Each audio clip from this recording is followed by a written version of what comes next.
That's okay. We have a new disclaimer. Stop her. And then we have this new thing. Yay. And then we have this new thing. Yay. And then, of course. Wait a second. Are you a flat earther? And of course that. So, hello, everybody. Wait, what? What was Bob's Burgers? I deeply apologize for screaming. Tusk just put a cold can of beer down my throat. Nice. Sweet. No, that's okay. But only out of badness alone. In my defense. As I said before, I had a whole look planned for like it being Pride Month. Happy Pride. Yeah.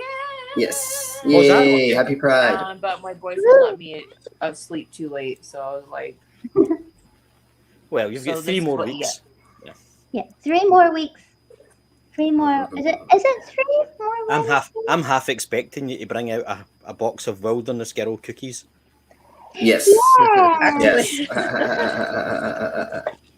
And if you don't, I'm going to be very disappointed. For my tobacco. Yeah. That's close enough. Nice. I'll take 3 boxes.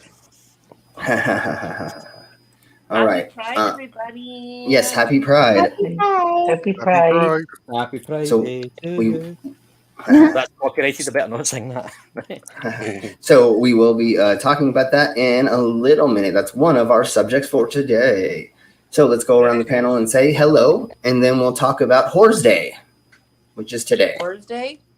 Yes. When we'll talk about it. Yes. I don't really like the name, and it's actually called something a little bit different. But when we look up the Pony Play Day? Day or something. Wait. Pony Play Day? Yes, it's horny. It's Play with Your Pets Day. Never mind. It's Hot Dog Day. Yes. So we'll talk about that in Then Pet Yourself Day. Okay. I can do that. Okay. So, how are you doing, Sierra? I'm good. I'm just irritated because I did this treatment on my hair that to fluff up my color in between colors. And I had, like I said, I had this whole hairstyle I wanted to do and makeup, and then so I got up early on accident because I'm so struggling to get my sleep schedule not vampire, and then Craig woke me up and wanted to and let me sleep in too late, so I woke up at literally 2:15, and I was like, ah! So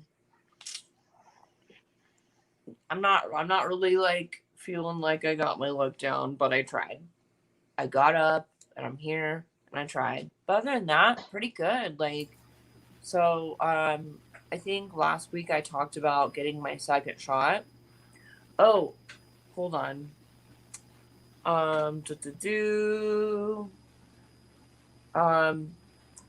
So it's 3 paragraphs, so I'll squish it. Okay. Basically, I only posted on my Instagram about my first shot, and some random person did this whole dissertation on how I'm being fooled by the government and it doesn't do anything and blah blah blah, and I was like, I don't even know this person. What the frick? So that was entertaining, but yeah, that's all I got. And Nice. my cat's doing good, and I'm in the middle of moving, so sorry it's messy. We understand. Yeah. So, Pearlfish, how are you doing? Yeah, I'm doing pretty good, thanks. Not much else to say, really. Still waiting for my first shot whenever that happens. Is Well, we there hope a it's waiting list for you guys? I'm on the waiting list for it, but there's nowhere local to me that does it, and I don't drive, and the closest place is about 40 miles away. Yeah. So, yeah, I'm just hiding inside and not going near any people at the minute. Yeah. So I live in the city centre, and there's at least 5 vaccination centres within walking distance, but I still had to go to one 25 miles away. Bloody hell. There's absolutely no sort of That's so weird. no pattern to it. There's no logic to it, as far as I can tell. I Yeah, mean, yeah. like, our other roommate, he has a thing where he can't drive, health related. And, but his work offered vaccinations, like, pretty early on. And that's just so strange that, like, I thought it would have been the opposite, because a lot of Americans are like, have the vaccine, da da da. But it's actually, like, pretty easily available. Nice. Yeah, it's everywhere here, unfortunately, for the rest of the world. For people here, it's great. The only problem is we have 50% of Americans who, I think we're at 50% have gotten at least one shot, Yeah. and then the rest are on the fence. Or I think they said 41% of Republicans still are like, they say no to it. Well, look on the bright side. Another year, and real estate prices are going to drop dramatically. Yeah, because there's going to be so many open homes. Yep. Yeah, that's what's kind of sad. They're kind of killing off their base. Like, I mean, you thought you wanted more voters, and you're telling them to never mind. So let's get off the. No, they talked about on John Oliver that he was like, it's so available, and now there's such a drop in, like, needs as far as that here in the U.S. And basically his point was like, that people are so like he even played this clip. You've probably seen it. I didn't think of this till just now, but this dude, like, he's standing outside the hospital and his mom is literally dying of COVID, and the dude's like, the reporter is like, so have you gotten vaccinated? He's like, no, I just don't know. Like, and he's holding up like a picture of like a family portrait. Sorry, I'm like cleaning out my pipe.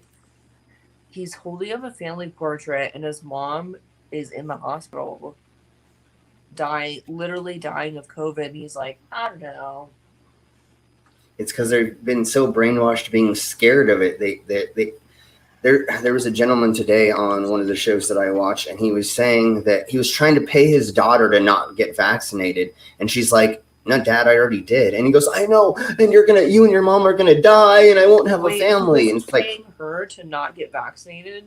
yeah, he was trying to like pay What? her, and like he was gonna throw. Yeah, he tried to blackmail her emotionally. Then that didn't work, so he offered her money.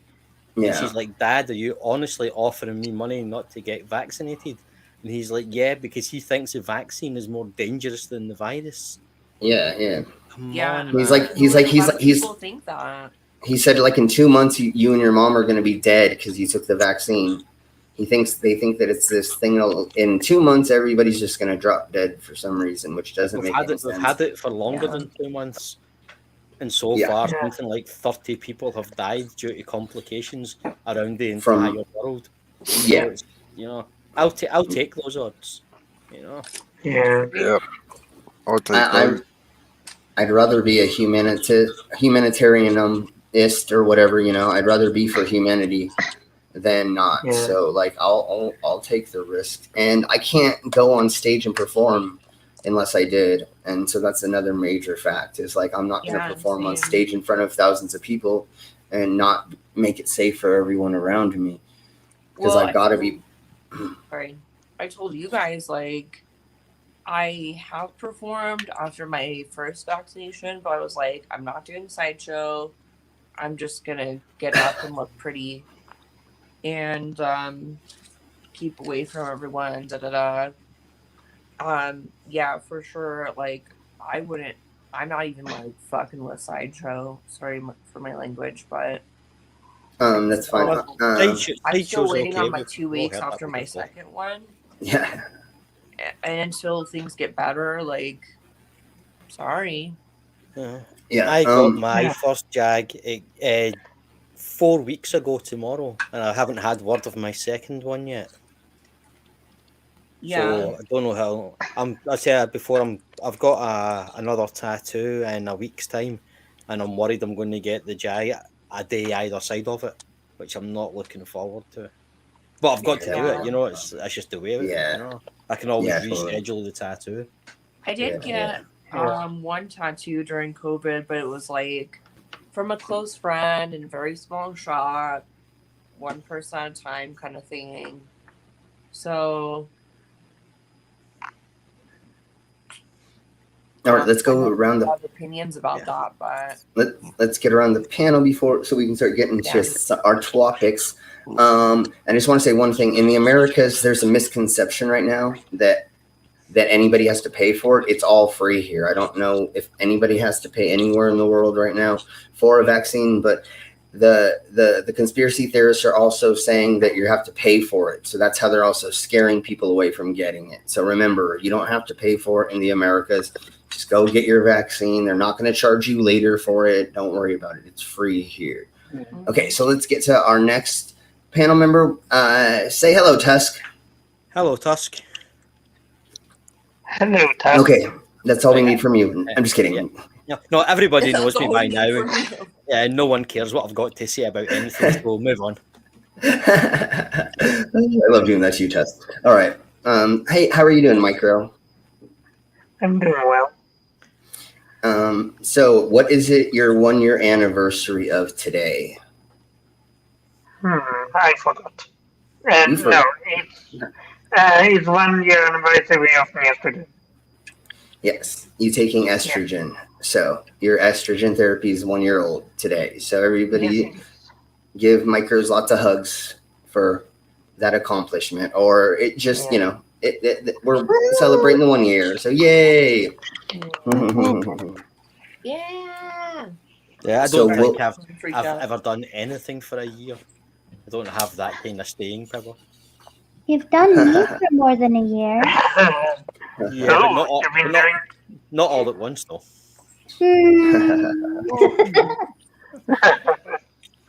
You get sore after a couple of I hours. need to like attach always. And then let's say hello to the Et. Hello to the app. Let's not just say we did. There we go. So How's your how are summer you? going? I'm good, yeah. I'm good. Okay.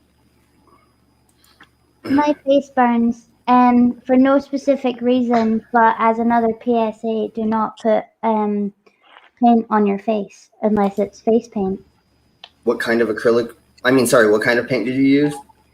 I think it might have been acrylic. If Okay, so it is acrylic, I I think mean- there might be some turpentine under the sink. It is off my Before, face. but just don't not around your eyes.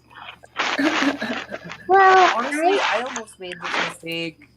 I haven't worn like eyelashes much, obviously, like fake eyelashes, and I couldn't find my eyelash glue, and I was like, "Well, I have resin." oh Like, no. nope, nope, I shouldn't do that. No. Like the No, second it no. came to my head, I was like, I once had a No. friend who ran out of hairspray and tried to spike his hair up using floor varnish. oh crap. Well, like that lady here in the U.S. that used Gorilla Glue Oh, yeah. instead of Mhm. what was she trying to do? She had a date and she wanted to just do her hair, so she didn't have hair mousse or she didn't have hair product. Something. And so she thought, hey, this doesn't specifically say don't put in your fucking hair. So she tried it. Dear America, right? It's because of you that Castrol GTX engine oil has "This is not a foodstuff" printed on the side of the can. Because some absolute fucking moron tried to fry eggs in it and burned his house down. Oh damn! I think I remember hearing No. something. So now That's we're going why to get so many Gorilla American Glue that products says. have those labels on it, like don't Yeah. put in your eye, don't whatever. So now we're going to get glue that says "This is not a hair product." Yes, we know. You're old enough to buy glue. You're old enough to understand what glue is for. I'm just waiting for every light bulb to have a thing printed on it. Don't put up your butt. Oh yeah, have you guys? Nobody We else should do a knows whole that. episode on that. Like, Yeah, you yeah, know, like those medical things where yeah. someone puts like a shampoo bottle up their butt, or Yeah. a light bulb, or what else? We were talking about this the other day. You know, stuff you shouldn't put up your butt. I'm Yeah, we were I'm talking. always And we amazed put at stuff how up our much you can butts, fit it's up there. fine. But like, stay away from anything that'll gather suction or Yeah, that- glass. If it's I don't know perishable why or why do we even flammable, have to tell people this? yeah, anything that's Ex- perishable or flammable, or Nothing flammable. just don't put it. Just don't put it up. If it's glass, don't put it up there. We got Yeah, Especially yeah. don't put, Unless. Sorry, Michael, you go first. especially don't stick your head up there. Please Well, don't stick your head up there. Yeah. Is Some that not people have had their some- head up there their whole life and they don't even realize it. Yeah, that's how you make a flat earther. Oh, Yeah. yeah, I was going to say Americans, but yeah, flat earthers, that'll do. Yeah, there you go. I mean, check it Just out. wanted to speak. Oh, Give me 1 second. I'm just grabbing my tobacco for my pipe. I thought it was right here, but it's not. What's today's Go. National Holiday Day? Okay, well, go ahead, Ed. Did you want to say something? I forgot now. Okay, sweet. I'm sorry. Well, not sweet that you forgot. Just Gee, thanks, son. Just do that guy, you know? yeah, totally. So it is. Let's see. I don't 100% agree on what they call the name of the day, but it's because it was made in olden times, or it was turned into Oh. a holiday in olden times. So national. Yes, so National Horrors Day is today, and it's International Sex Worker Day. And the reason why they called it International Horrors Day is because let me see. When you said it the first time, I thought you meant the animal horse.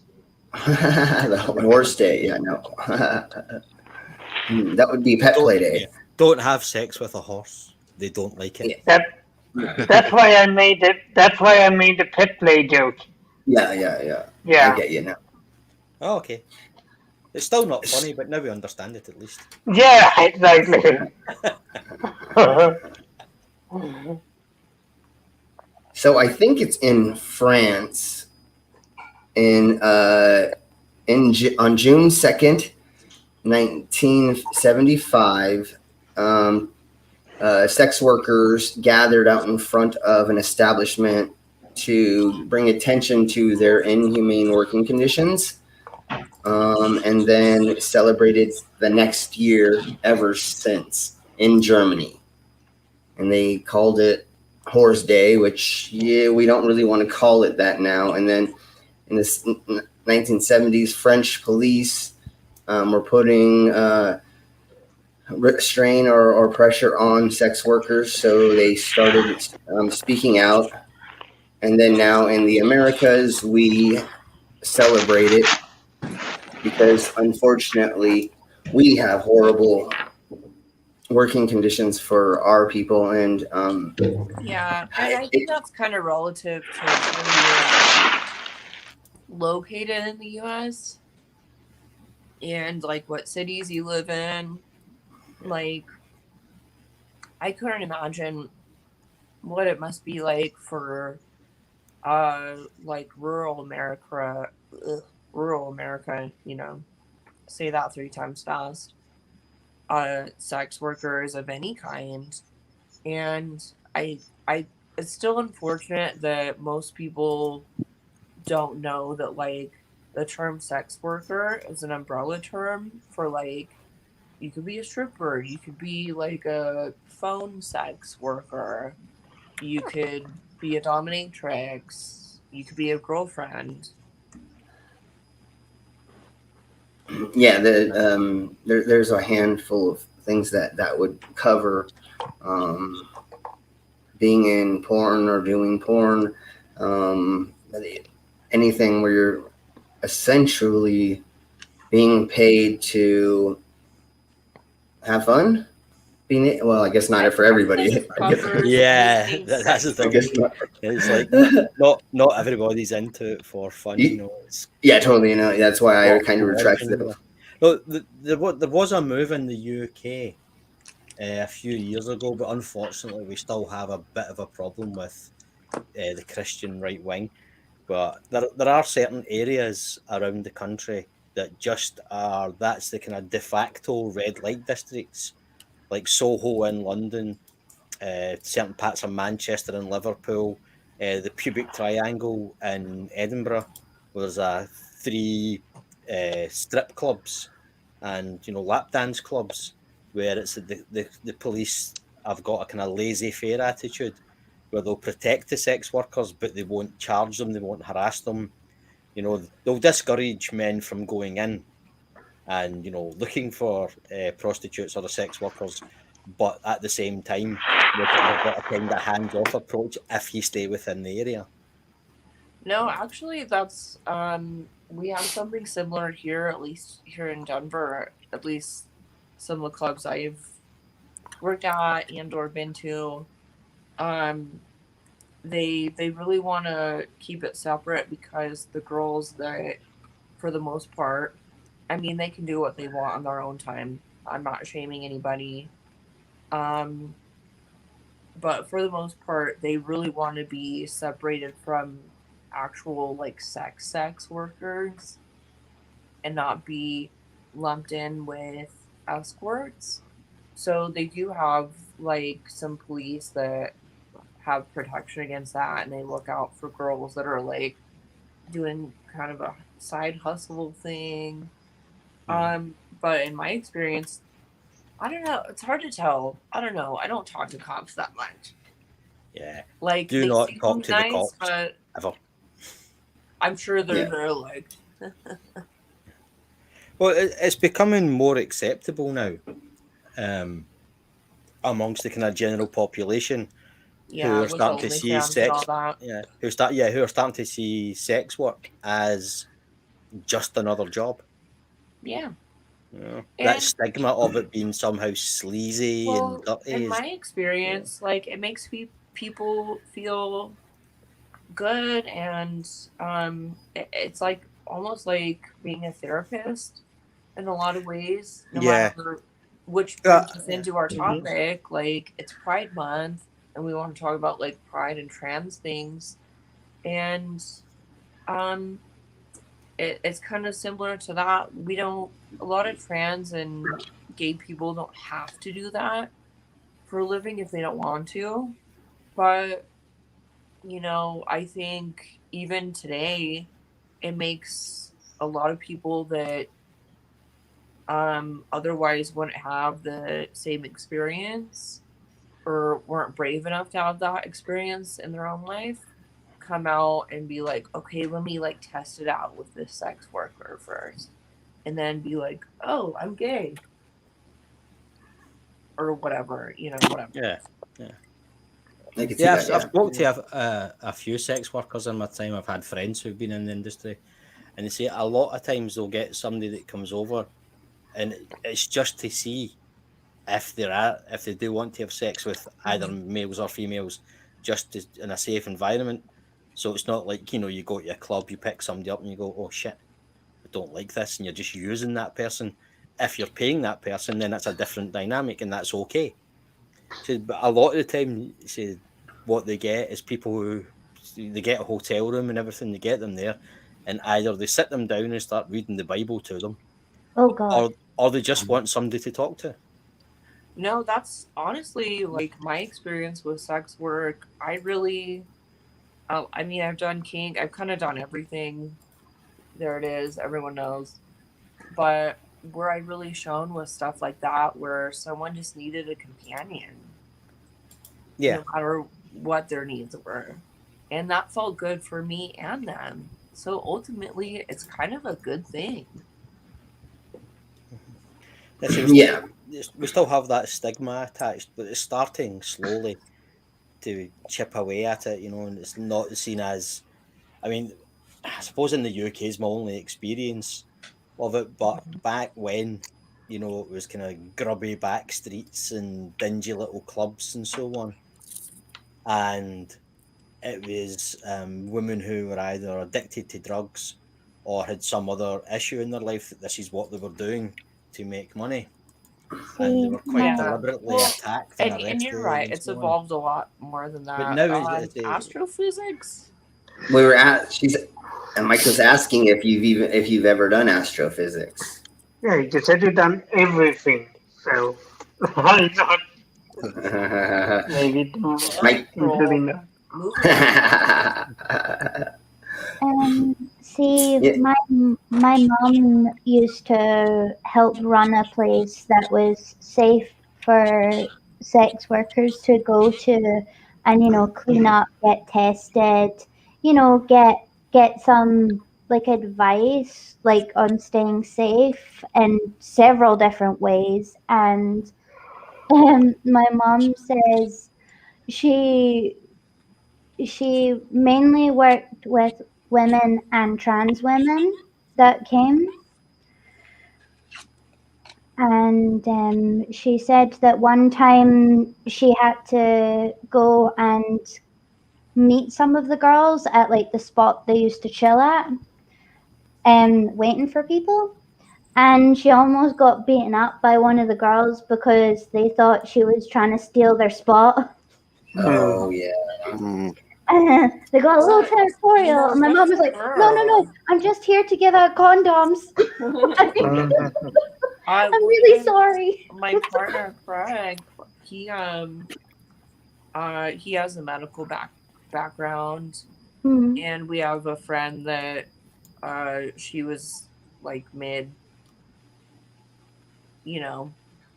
and had some complication, and he even like brought her to the doctor and like helped her, and then I was like, and that's when we were very first dating. I was like, this guy's awesome. Anyways, so go ahead. It's Pride Month, so let's watch some videos on Pride. So this one is why is June Pride Month? At least in the Americas. I think that it may be I think it may be February. In the UK, I may be wrong. I'm not sure if there anybody. It's called LGBTQ Day. I don't know. We'll talk about that a little bit later. QRS. Yeah, I found that they were celebrating it somewhere in Europe in February. But let's just let's talk about this, why it's celebrated in June. I believe over here there's a reason.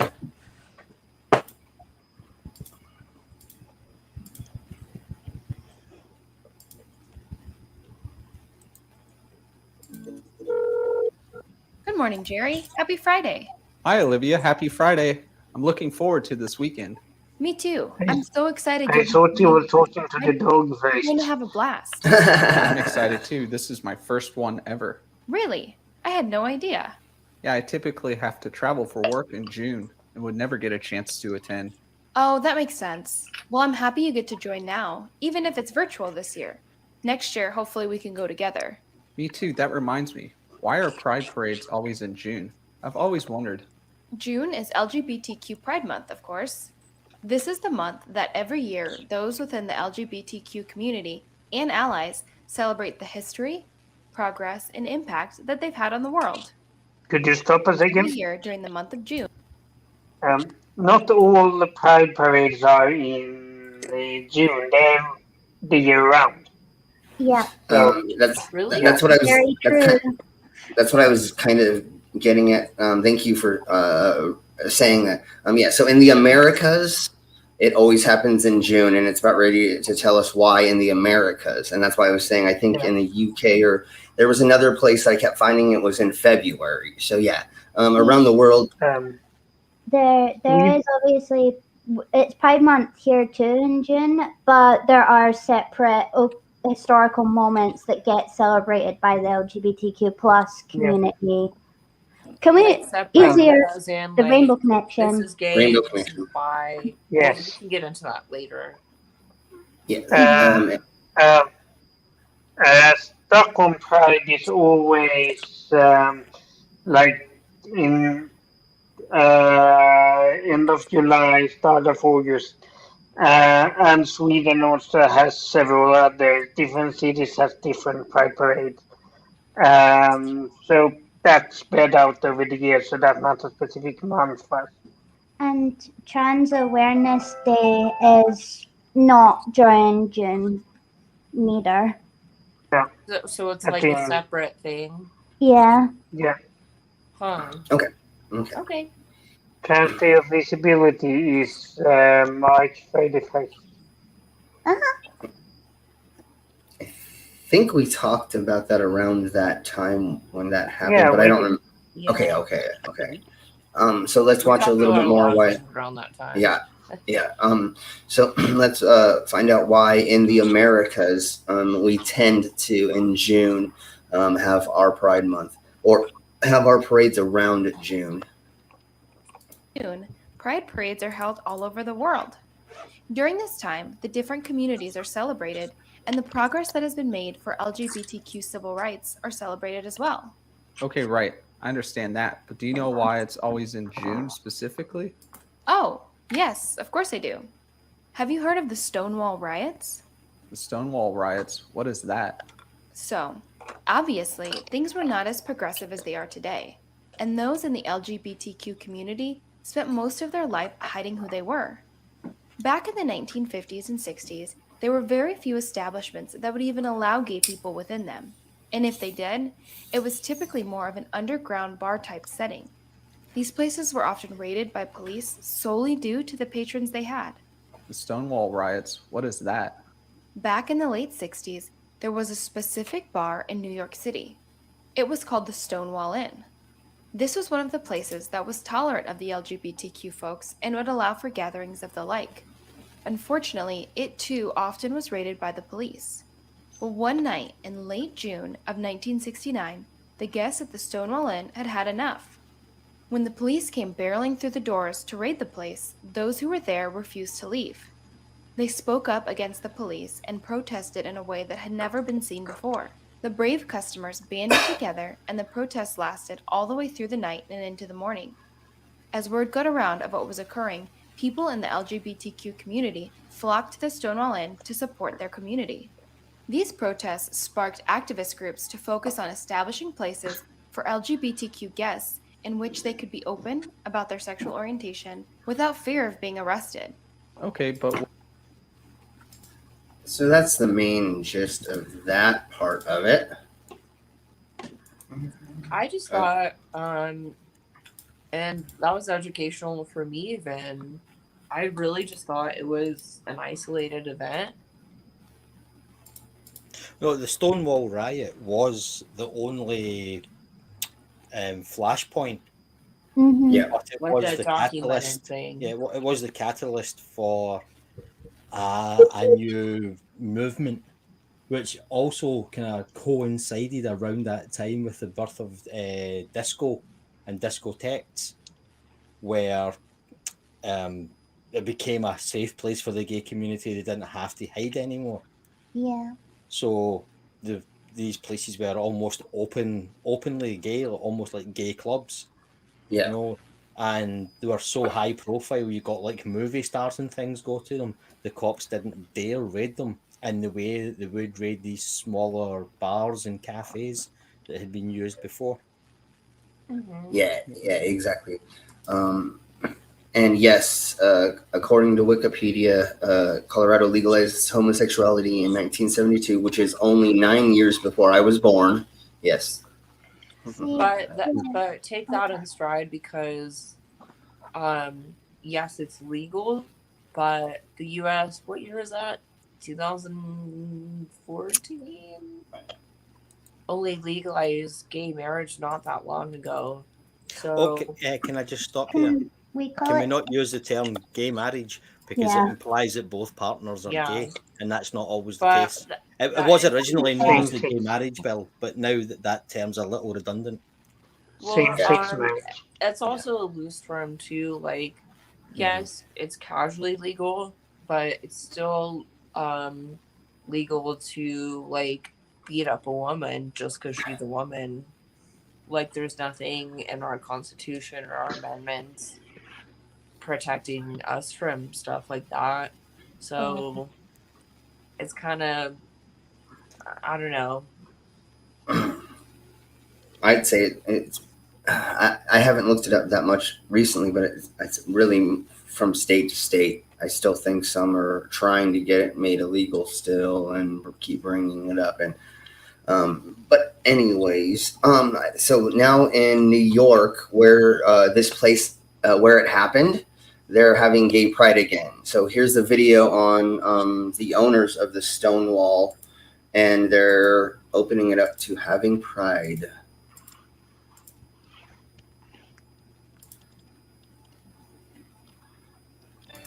At the place where Pride began, you could say Pride is now reborn, with the colors of the rainbow flag brighter than ever. For the first time in probably a year and a half, New York's going to scream out and say we're back again. And I think you're going to see people just crowded into streets, hopefully just shooting rainbow glitter everywhere. Restrictions lifted in New York. It's nice to be able to have that space again. The historic Stonewall Inn is welcoming back patrons just in time for Pride. What do you think it's going to look like here? Oh, it's going to be packed with people. Owners Stacy Lentz and Kurt Kelly know it's not just a party. Pride commemorates what happened at Stonewall in 1969 when the LGBTQ community fought back during a police raid. Then and now, bars have been vital. I feel wonderful being around like thousands of people that are free to be themselves. During the pandemic, many gay bars had to close, some permanently.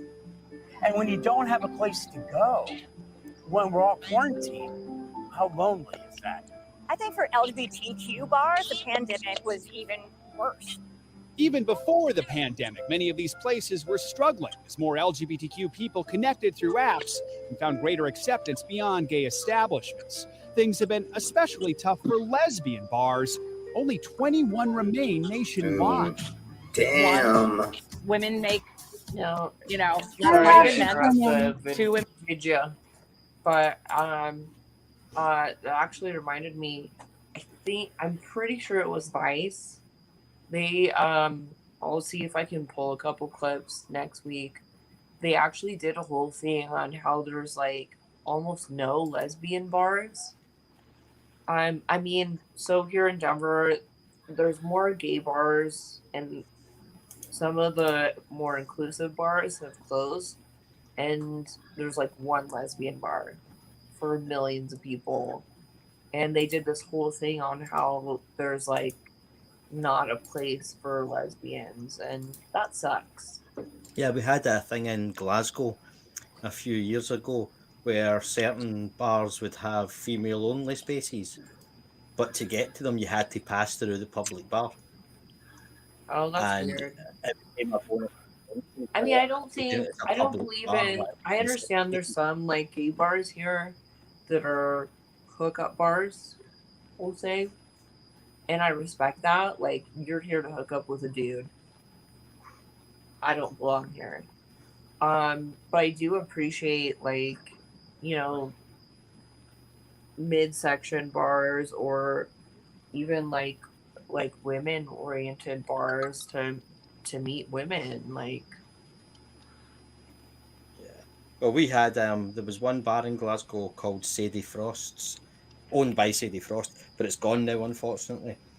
And the pool room at the back of the bar became the de facto lesbian part of the bar, and they would set up sort of like guards on the door. Like, two of the women would stand at the door, and if a man tried to come in, they're like, they would come, yeah, like, this is a women's only space, and it caused a lot of friction. You know, because, actually, okay. Yeah, because I mean, I believe that some of the men there's a weren't reason maybe, for that. yeah, some of the men weren't as sensitive to it as they could have been, perhaps. And yeah, it caused, there was like a demonstration all the lesbians started to boycott the bar. So that another bar down the road, Delmonica's, said, okay, you can have the room upstairs, you know. But again, they had to go through the main bar to get there and had to go downstairs to use the bar and the toilets and everything. So the Well, whole and idea of also it it being a seems safe that space was they removed. just are fighting for a room and they just can't have like a lesbian bar. Well, I don't know. In Glasgow, the entire merchant city is the kind of, everybody knows that's the gay bars, you know, either gay or gay friendly. So the attitude was, well, why don't they just go to a gay bar? Why do they need their own bar? Yeah, that checks Yeah. out. Anyway, And sorry. I don't think there was enough at the time to justify There's never or enough. sustain a bar on their own. You know. Yes. Okay. One of the problems that we had it when we had the lesbian bar in Fort Collins is Newbie. It's a college town that we're in, and the newbies would come into town, and there was a joke where people would tell the new dudes, "You want to go get pussy? Go to this bar," and they would send them to the lesbian bar. So they'd walk in, and they're like, "Oh my god, it's all chicks," you know, being from a small town, not knowing anything. And then they'd go up to one and hit on them. So we had to kind of do that. The first time I walked into the lesbian bar, I sat down because my homegirl asked me to come DJ there. And I sat down. The owner goes, like, kind of like, "What the fuck are you doing here?" And I'm like, "Oh, I'm here to see Mandy." And she's like, "What?" Calls up. And Mandy's like, "Oh, Slim's there. Okay, good, good, good." And then, you know, so yeah, there was a big problem here with the men not being nice or understanding, you know. And of course, as soon as the ladies would say something, the guy would be like, you know, blah blah blah, and then he'd get his ass kicked by a bunch of big girls. Compare it to like I don't know if it's the same for you guys, like punk or goth bars. Like our main like goth club here is underground of a place that puts on like more EDM kind of stuff, and it's still cool, but like sometimes dudes will wander down and like literally one night these like chatty guys wandered down and they were like, "So where's all the big titty goth chicks we were told about?" And I was like, and everyone was like, "No." All the bartender, nope. Yeah. We get that from time to time here, but guys will come in from just like a straight pub thinking that all the goth girls are sluts because they dress like in fishnet and latex. But generally they don't last very long because as soon as you see them coming in, the Well, DJ and puts I on some think that's horrible like music, turns it up really loud, and just forces them out. I think that's an insult on fashion too, because like I mean, you guys have seen me. I love pink. But I'm still. Yeah, you're talking about guys that wear, you know, slacks and a polo neck all day. Yeah. To them, you know, having a piercing is so exotic. You know? Oh. See, I've got several different micro stories, and one of them being. Oh, it's about me. Oh, yeah, no. about micro, you're going to dox micro. No. Okay, little stories. Yes. The one being, I'm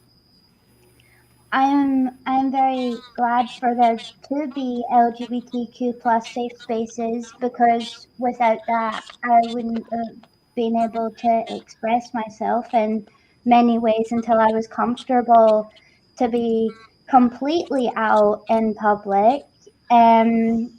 Now, I'm saying completely out in public, meaning like hold hands with a girlfriend, that sort of stuff. However, I was out very young anyway.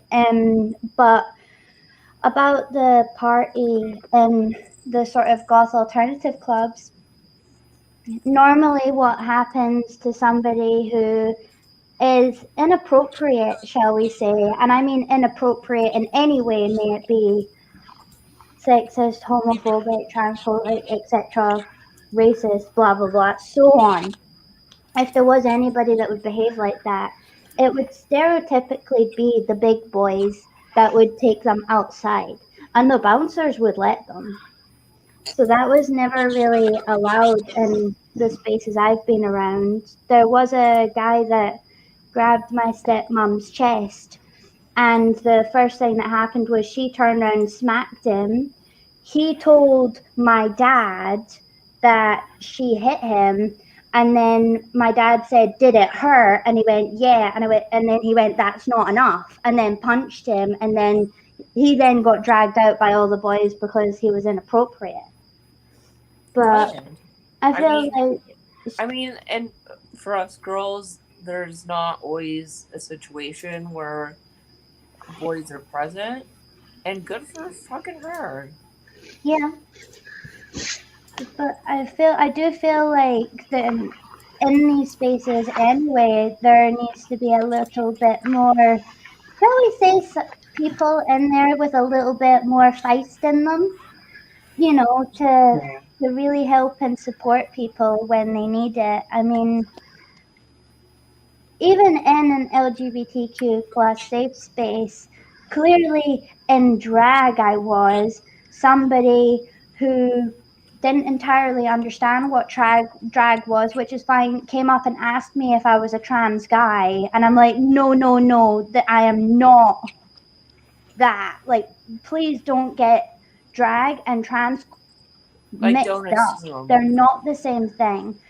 And I said, I explained that to him and then said, another way of doing that is you could just ask my pronoun and that might help you a little bit. But I mean, you can't really just go up to somebody you don't know at all, that you're not even going to converse with, and just say these things.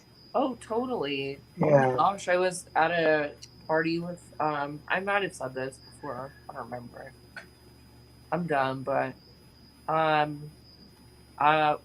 like when my mom passed and I was traveling a lot, I shaved my head just like for convenience. My hair grows fast, it's fine. But it was like right before COVID, by the way. And the first time I'd seen a lot of my campmates in a while.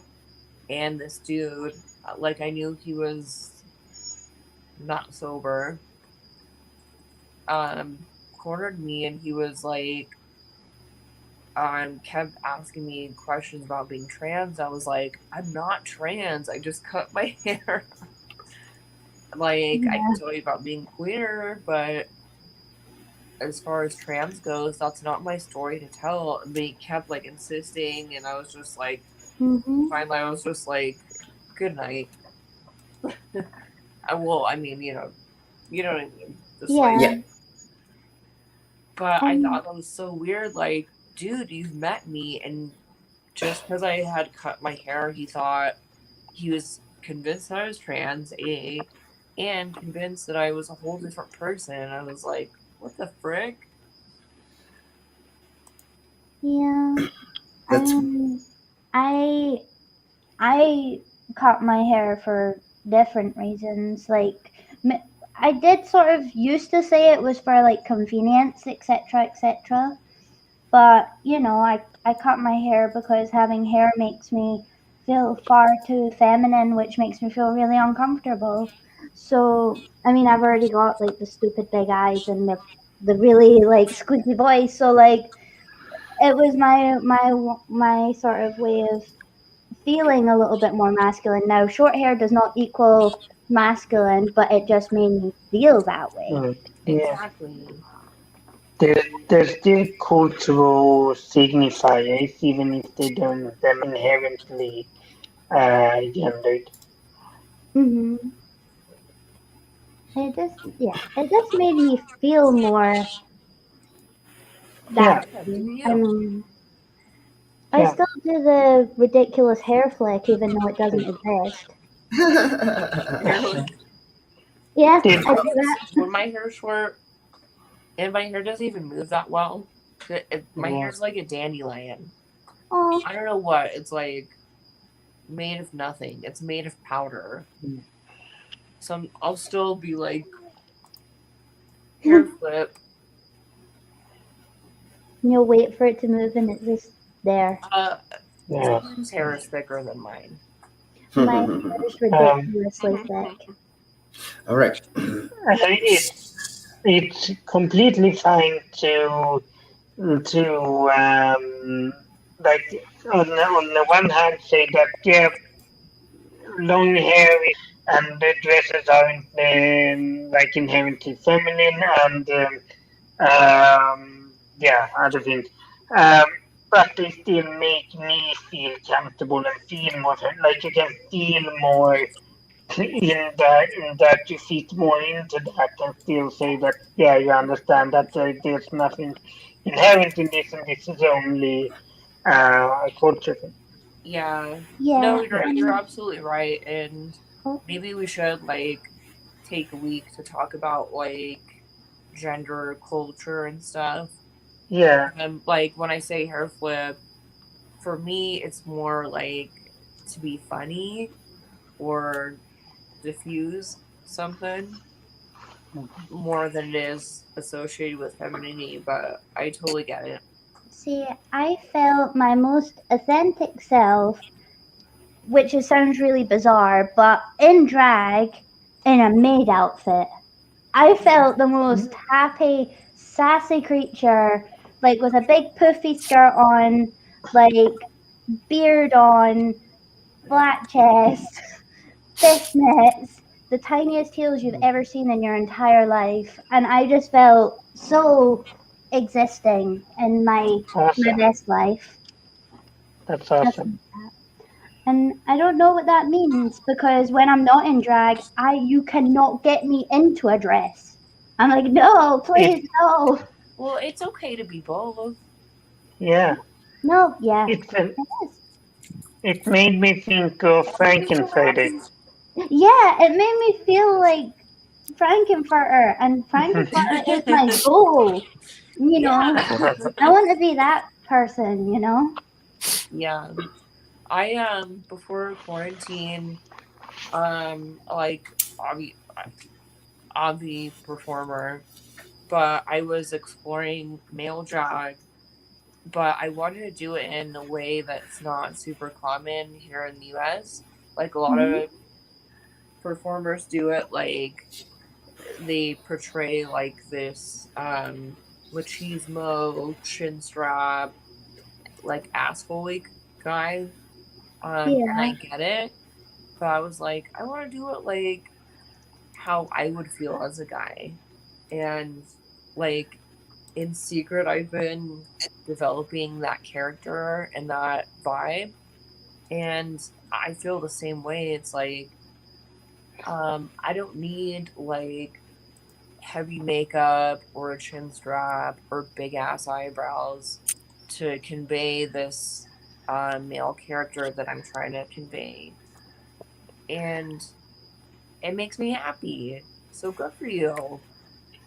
Yeah, and it's good to just find where you're comfortable. And I always found being in the LGBTQ plus safe spaces, it made me feel a lot better to express myself in whatever way I felt comfortable. And that I'm very thankful for the Stonewall riot. Yes. So let's get that's what I was trying to say. let's get back on subject. So what we're going to talk about now is we're going to go into a little bit of not so much fun, and then we're going to get back into fun. We have to talk about this just a little bit. So in Tampa Bay, they made transgender youths not being able to play in sports. So there are activists there. So let's watch some of the activists talking about how this is not correct, which of course it isn't. So let's go into this, and then we'll go into a little bit of estrogen therapy, and then we'll get into funny tattoos and tattoo stuff.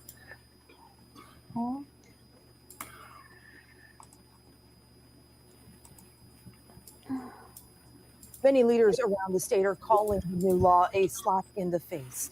10 Tampa Bay reporter Liz Crawford talked to parents and advocates who say this legislation doesn't help young people, it hurts them. Yeah. I would never want my child to win because we were depriving another girl, and trans girls are girls, of playing. Never. Tiffany and Megan are married with 3 young daughters. I think anyone who has a child understands that they want participation, they want to be part of a community and a team, and the idea that we would deprive that experience to anyone, especially at a young age, where the stakes are not high. We're not talking about professional athletics. We're talking about children learning how to be on teams, learning how to collaborate. Their family attended the flag-raising ceremony at St. Petersburg City Hall, an annual kickoff to Pride Month. It should have been nothing but a celebration, but instead the ceremony started with a somber tone.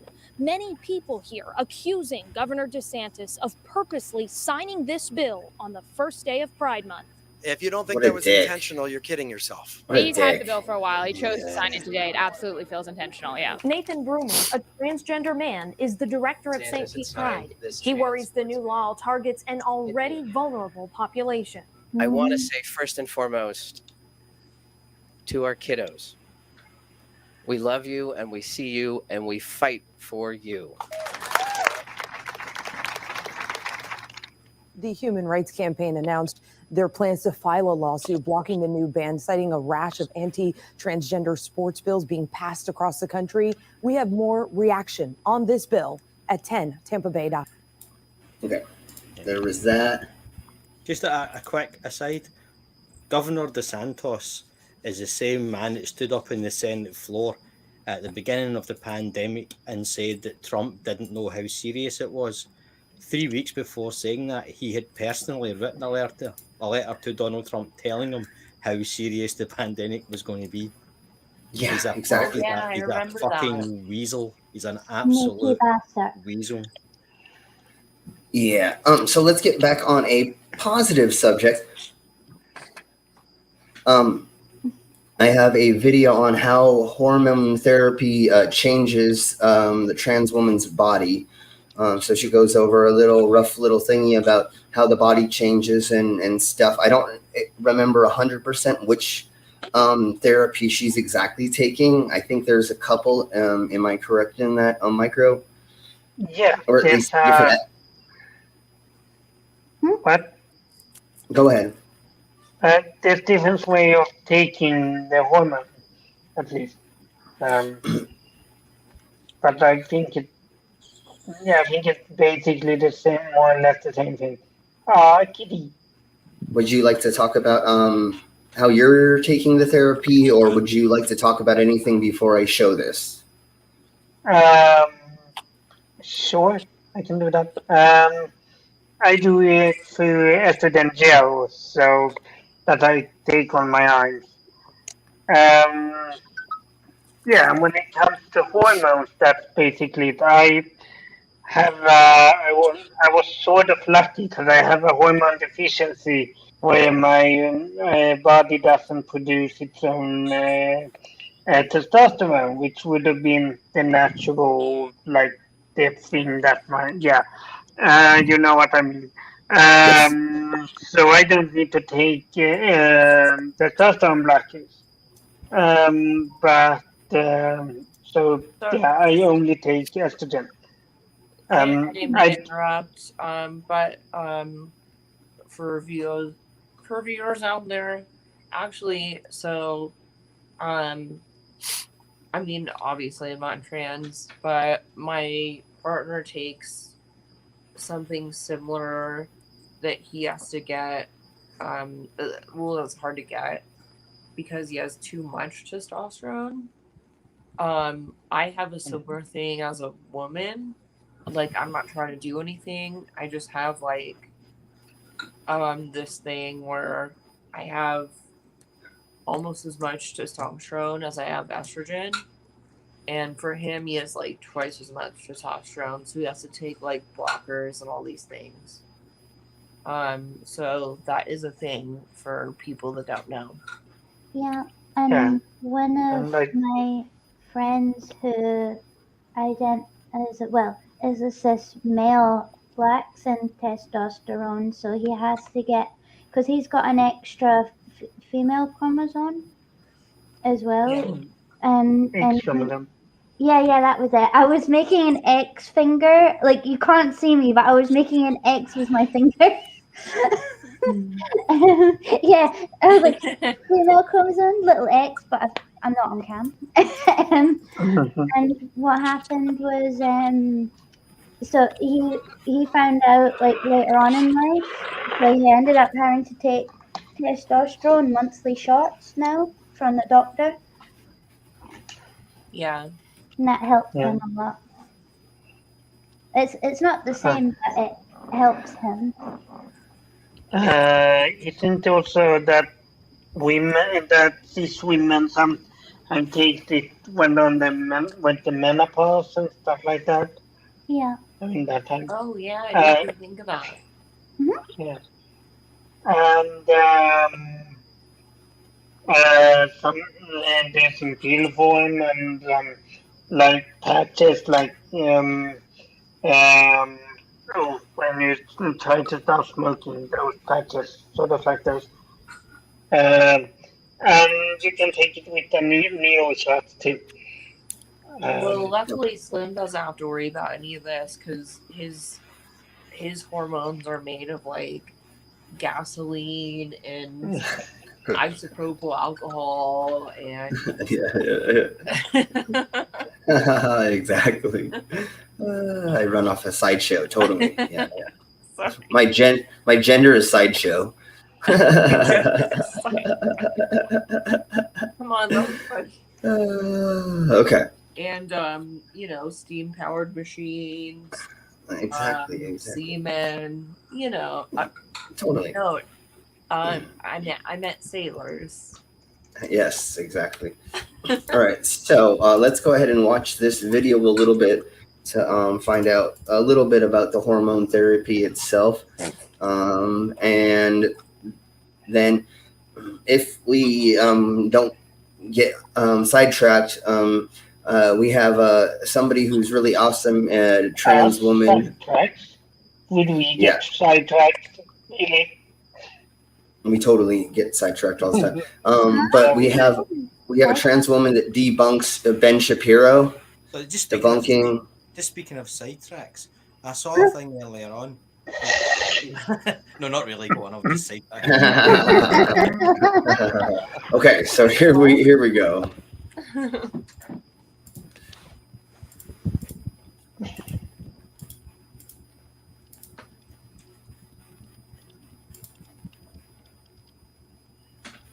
Hey everyone! So if you're a newly out trans girl or maybe just an AMAB person who's questioning their gender, you're probably wondering what results you could expect from hormone replacement therapy or HRT. So I'm here to round up everything you can expect to change about your body if you start on hormones. Obviously, some standard disclaimers are going to apply here. Number one, your mileage may vary. This is super important to remember every time you watch someone's 6-month hormone update or hear about how this other girl got 2-cut boobs. Every body is different. Just because hormones affected someone else in a certain way, that doesn't necessarily mean they'll affect you in the same way. Number two, these changes aren't going to happen overnight. They're going to happen over months and years.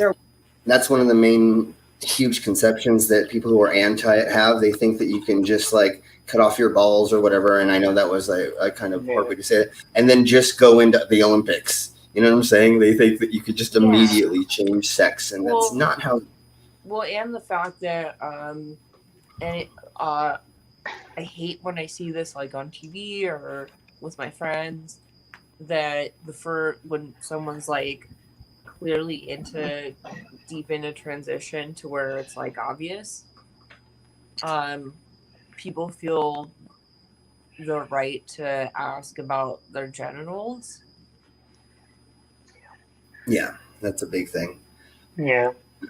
Okay, so let's keep going. There will be changes, but you'll have to be patient. And number three, hormones will probably help with your dysphoria, but they probably won't completely get rid of it. Again, your mileage may vary, but hormones are often only one step to alleviating dysphoria. They can be a significant and necessary step, but you may be setting yourself up for disappointment if you expect HRT to fix everything. So to get started, what even is HRT? Well, in a non-trans context, hormone replacement therapy is commonly given to older cis women to alleviate their symptoms of menopause. That's right, even cis people take hormones sometimes. In fact, it's pretty common. But in a trans context, HRT is prescribed to trans women or non non-binary AMAB people who feel that HRT would help them. For these folks, often referred to as trans feminine people, their endocrine system, the place that makes their hormones, is putting out too much testosterone and not enough estrogen. So HRT changes that. There's a whole complicated process that trans people have to go through to get prescribed HRT, depending on where you live, that I personally think is convoluted, unnecessary, and gatekeepy. But we're not going to get into that in this video. This is just about the changes it will have on your body. So hypothetically, you just started HRT. What's going to happen? The most major change that you're probably going to notice the earliest is actually your brain. Hormones will likely change the way you feel, how you handle emotions, and even just your general mood. The psychological changes themselves can be huge, and just the act of starting HRT and being on a path to transition can often be an immense relief for trans feminine folks. It's not going to fundamentally change who you are or anything, but it can make you feel a lot more balanced. Next, a lot of trans girls worry about body hair and facial hair. The unfortunate answer here is that while HRT may eventually cause some of your body hair to get a bit thinner, lighter, and softer, it's not going to completely eliminate your body hair. Cis girls have body hair too, and once there's hair growing in a place, it can be pretty difficult to permanently remove it. And for facial hair, hormones probably won't affect that at all. For facial hair or body hair that you want to get rid of, you'll have to look into options like laser or electrolysis. Obviously, you don't have to want to get rid of this hair. Body hair is a completely natural thing for people of all genders, and tons of trans girls can rock a beard. But it's understandable if you find that stuff useful. And if you're going to be doing a lot of shaving, I think you're going to want to know about this video sponsor, the Dollar Shave Club. I know that shopping for shaving...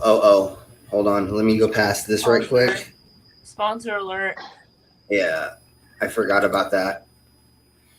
Take a while is the rounding out and softening of your features. This will happen slowly and it will be pretty subtle, so it's going to be hard for you to notice since you see your face and body every day. But it's definitely happening. This is because higher levels of estrogen tend to make you have a thicker layer of fat just underneath your skin that softens your features and makes everything a little less angular. Speaking of skin, yours is probably going to get a good bit softer and a bit thinner. Hormones may even change how you experience touch, making you a little more sensitive to everything you physically feel. These changes will be very subtle. You're not going to have like a spidey sense or anything, but they'll be there. The skin on your face is also going to produce a lot less acne, which for many is a welcome change. But remember to moisturize because hormones can also dry out your skin. Thankfully, you'll probably be sweating a little less, and while your body odor will still be stinky, it'll probably smell a bit different. One very noticeable physical change is going to be the development of breasts. Most trans women don't get very large breasts, though some do. This can vary wildly, and even though you'll probably start feeling and noticing the growth right away, it can take years to complete. You'll likely have sore nipples and start to notice breast development within a few months. You'll probably also develop a lot more feeling and sensitivity around your breasts in general. Also, you're going to start to lose muscle mass. You're probably going to feel weaker and just generally different. You can still exercise and gain muscle, but as your body adjusts to the new hormones, it will likely be a noticeable change in strength. Plus, your endurance and stamina will likely drop initially as well, since you will have fewer red blood cells transporting oxygen throughout your body. In general, you'll need to be sure to stay well hydrated and nourished to help your body adjust to the changes. So you'll also probably have some salty cravings. That's because the main testosterone blocker that folks are often prescribed also makes your body absorb less sodium. So to make up for that, your body is going to crave salt. Lots of trans women develop a fondness for pickles, but olives, instant ramen, and other salty foods can also help with cravings. Just remember that salt isn't evil, and if your body is craving it, it's likely because you need it. It's totally okay for you to eat all the salty things. All right, I guess it's time to talk about genital stuff. One of the major things to be aware of is that your body is going to stop producing sperm, and this change will likely become permanent after just a few weeks or months on HRT. That means you won't be able to have biological kids, at least not with the medical technology we have readily available right now. So if biological children are something you might want, that's something to be aware of, and you might want to look into potentially freezing your sperm before starting HRT. Though I know that can be super expensive and is definitely not accessible for everyone. It's important to remember that adoption is also a potential option if you do want kids down the line. Your sex drive will also likely change. Lots of trans women report having a lower sex drive, while others don't report a difference, and some say that it actually raises their sex drive because they feel less dysphoric. One common thread among trans women, though, is that it will generally change how you experience sex and orgasms. This is one of those areas where everyone reports something different, so you can't really know how it will change your experience of sex until you're on HRT. Some trans women have even reported that HRT changed who they were attracted to, as in, for example, they became more attracted to men or less attracted to men afterwards. Obviously, that's not everyone. Tons of people experience the same attraction before and after, but it is something that more than a few trans women have experienced. You'll also probably have much fewer erections, find it more difficult to get an erection, and may experience some pain when you do have erections. That doesn't mean your sex life will end, though. There are plenty of ways you can have sex that don't involve being erect, and as I mentioned earlier, your entire perception of sex will probably shift in significant ways. Now let's talk about your bones. For the most part, they're not going to change. HRT won't make your ribcage smaller or your shoulders less broad, and it won't change the bone structure of your face. Your hips might change depending on how old you are when you start hormones. A person's hips start to fuse after puberty, but take a few years to complete. So if you start HRT in your late teens or early 20s, it is possible that your hips could get a little wider. There are no promises, and it's not the end of the world if you're transitioning later, but it is a possibility for younger folks. Don't worry though, transitioning has massively positive effects regardless of what age you start at. In terms of your voice, HRT isn't going to change that at all, but you can learn to alter it with voice therapy. Testosterone makes your vocal cords thicker, which isn't an easy process to undo. On an important health-related note, you're going to be more at risk of blood clots, which are really not good. To avoid getting those, it's important to exercise regularly and never stay seated for more than a couple hours at a time. Always get up and stretch if you're working at a desk, and take frequent walks in the aisle if you're on a long plane ride. Blood clots are nothing to mess with, but with proper proper care, you'll be totally fine. And if you're feeling weird through all this, that's completely normal. Your body is going through a second puberty, so it's understandable that things might seem a little wonky at first. And I know I said this in the beginning, but I'm going to repeat myself. Your mileage may vary. Just because you heard that X happened to some trans girl on the internet, that doesn't mean X is going to happen to you. Every person's body is highly individual, and hormones are never going to have the same effect on two different people. Some women have big boobs, some women have small boobs, some women have really wide hips, some women have narrower hips. These things apply to both cis women and trans women. There's no such thing as a singular female body. If you're a woman, cis or trans, you have a female body. But I know that that reassurance alone isn't going to get rid of your dysphoria, so do what you gotta do to alleviate your dysphoria. Just remember not to get caught up in the endless quest of chasing a perfectly female body, because there is no such thing. If you're looking into HRT or just getting started on it, I really hope that it works out well for you. If you're currently unable to get on HRT, I want you to know that you're not alone. There are other trans girls out there in your exact position too, and things will be okay. Lots of people are out here fighting to make HRT more accessible every day. I really hope and believe that you'll be able to access the care you need one day. In the meantime, you're still a badass woman who's just as valid as any chick on HRT. Also, I'm going to respectfully ask all of you to not ask me any personal questions about this stuff and to not speculate about my personal medical information. I'm making this as an educational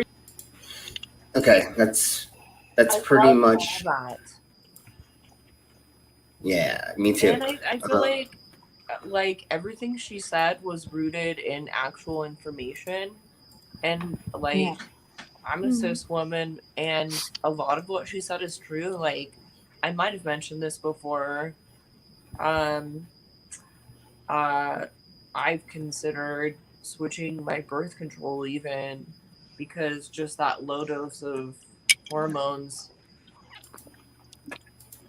you know, and everything else, like, yeah, like she's absolutely right. And I mean, I can't really speak on the transition in that way, but I really thought she made it relatable for a lot of people, comparing it to puberty, because everyone's been through that.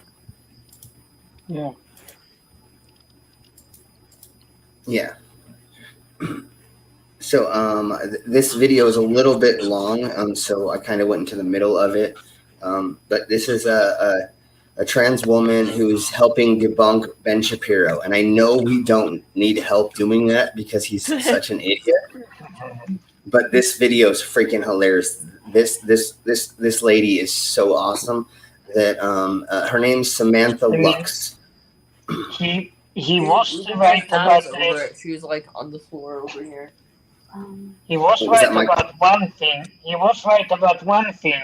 Tatts don't care about your feelings, including his feelings about trans people. Yes, exactly. So we're like in the middle of it. So she's already talked a couple of things about it, but let's see what she says during this part of it. That's why, to end a conversation on transgenderism, just ask for a simple, non-self-referential definition of the terms man and woman. When I say non-self-referential, I mean you can't say, I feel like a woman, therefore I am a woman. Oh, oh dear. Just wait. Or what is man is simple. You can look at chromosomes, SRY genes, reproductive systems, verifiable answers to the question. Again, I clarify this in literally all of my videos when I'm reacting to people like this, but they just don't get it. The terms man and woman dictate gender. According to the World Health Organization, gender interacts with but is different from sex, which refers to the biological and physiological characteristics such as chromosomes, hormones, and reproductive organs. Gender is defined again by the World Health Organization as the characteristics of women, men, girls, and boys that are socially constructed. This includes norms, behaviors, and roles associated with being a woman, man, girl, or boy, as well as relationships with each other. Refers to a person's deeply felt internal and individual experience of gender, which may or may not correspond to the person's physiology or designated sex at birth. So no, Ben, I don't know what biologists you're talking to, but that's not what biologists say. The consensus is that being a man or being a woman is not all defined by your chromosomes, by your SRY gene, or by your reproductive system. Being a man is to be a member of the gender that is typically associated with the male sex. Being a woman is to be a member of the gender that is typically associated with the female sex. Sex, gender. They're different. For advocates of the position, Good way of saying that. Some biological men are women, or vice versa. There is no standard that can be applied. A man can be, or a woman a man, at any I time. know, and we're only going to listen to a Any little bit stable more of definition this. of man or woman whatsoever. I literally just defined it for you, Ben. We have definitions. You're just not listening. It is Yeah. simply ridiculous to suggest He that if doesn't a boy want to is listen effeminate, at all. he's actually a girl. No. Or that if a girl is masculine, she might actually be a boy. But this is what gender theorists argue. No, it's not. It's literally not what we argue. Again, this is a straw man argument. If Yeah. anything, I would argue that the left is much more accepting of men being feminine and still being a man, or women being masculine and still being a woman. Remember that time that you said that Harry Styles was no longer a man because he was wearing a dress? The origins of the gender. Okay, there we go. Let's have the panel. I love this girl so That's much. quite enough Ben Shapiro for 1 year. Yeah, exactly. I just wanted to show that because she's so awesome. Let me look at her name again. So Samantha Lux, Lux is her channel. Please go check her out. She's awesome. She does a bunch of I don't know if debunking is the right word, but she goes and talks about this stuff like that. So, and for real, shout out to her. It is a construct, and I feel like the people that use that term a whole lot, because I don't really know how else to put it. It sounds so contrived, but for example, when I was getting sweated, when quarantine was first happening, and it kind of coincided with me getting serious with Craig, there was this group of girls that would hang out and shame me for housewifing a bit, and I was like, I don't have a job right now.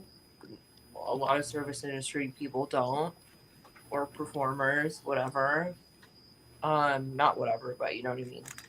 Yes. And they're oh, Craig makes her cook and clean. I'm like, well, I cook and clean because I want to, and I have a cooking Facebook page. There's a difference. Yeah. Yeah, no one's forcing me. He's supporting me through this, and I do this by choice. And why is that gendered, or you know what I mean? Take away from. It's that thing though. It's after decades and decades of women trying to break free from these societal imposed gender roles, it looks a lot like either betrayal or submission. Oh, totally. But I mean, that being said, at the same time, he's the only man I've been with that isn't afraid of me doing sideshow, isn't intimidated by my relationships or my orientation.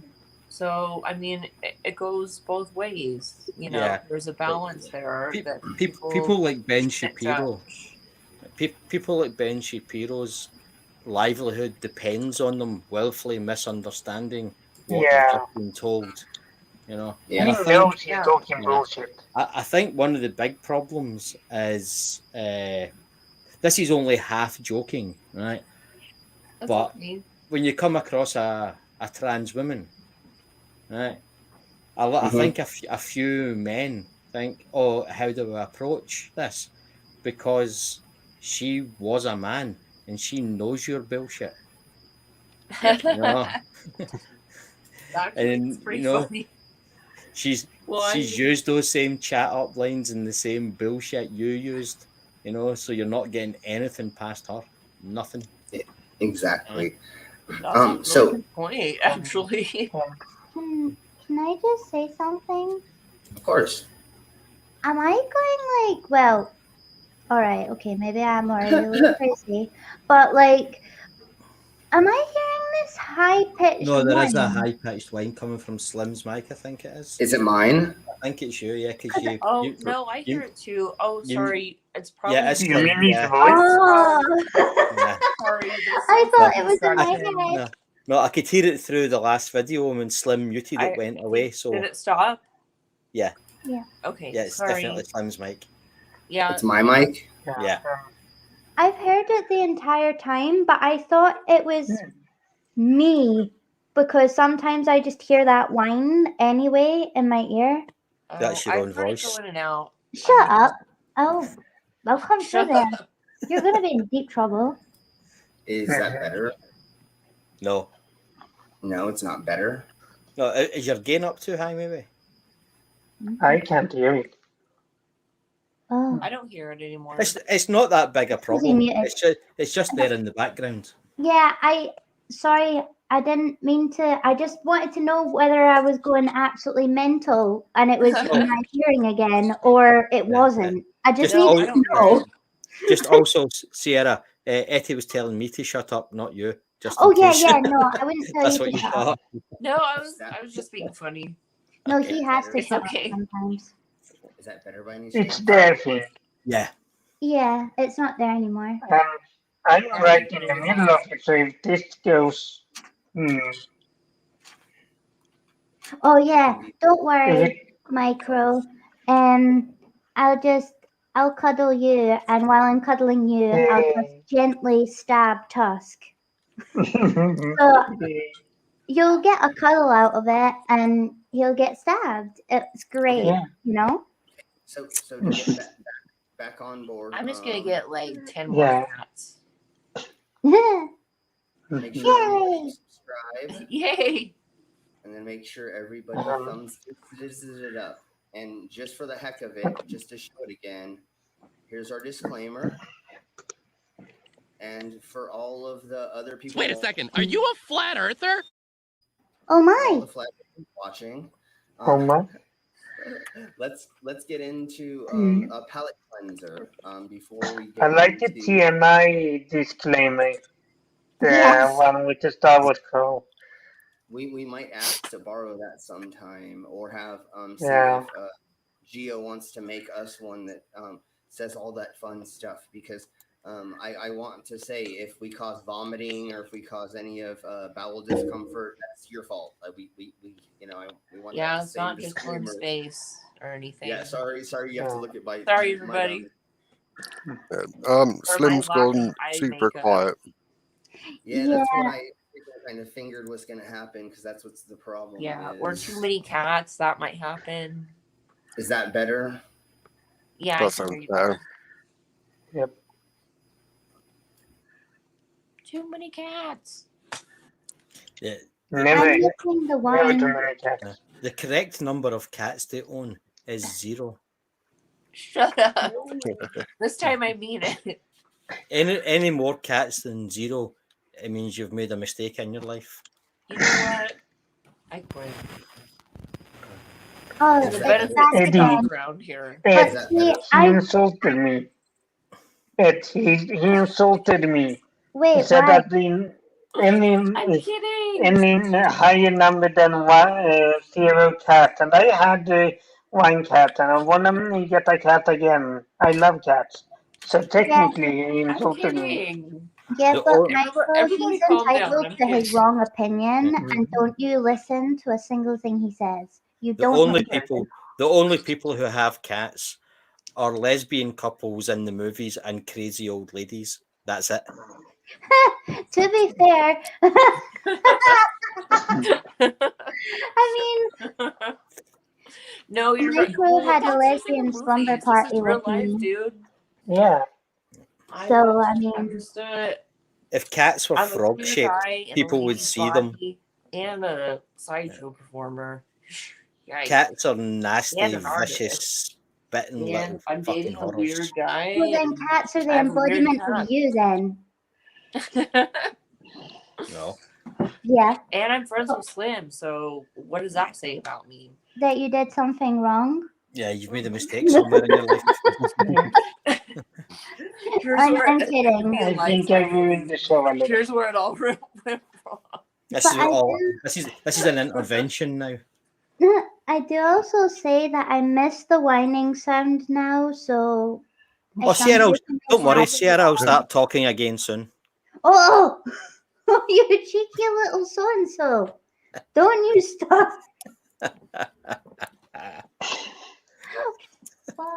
Okay, did that fix it? Yeah, that sounds better. I've heard it in a sec. I really think it was like the construction outside my house. Sorry. I'm so used to it at this point. I don't No, mind it was electronic feedback. Oh. Yeah, it was in my voice meter. I just had to change a couple things, and I had to jack off my voice meter. Never mind. That's something different. What? With that you have to do when you're a cyborg. You gotta play with your electronics to get it to work better. I finger it sometimes, and never mind. Well. So, really quick as a palate cleanser, let's watch an old film from Portobello Road Antique Market from 1960. Wow. I was in Portobello Road not that long ago. I'm not going to say anything. What?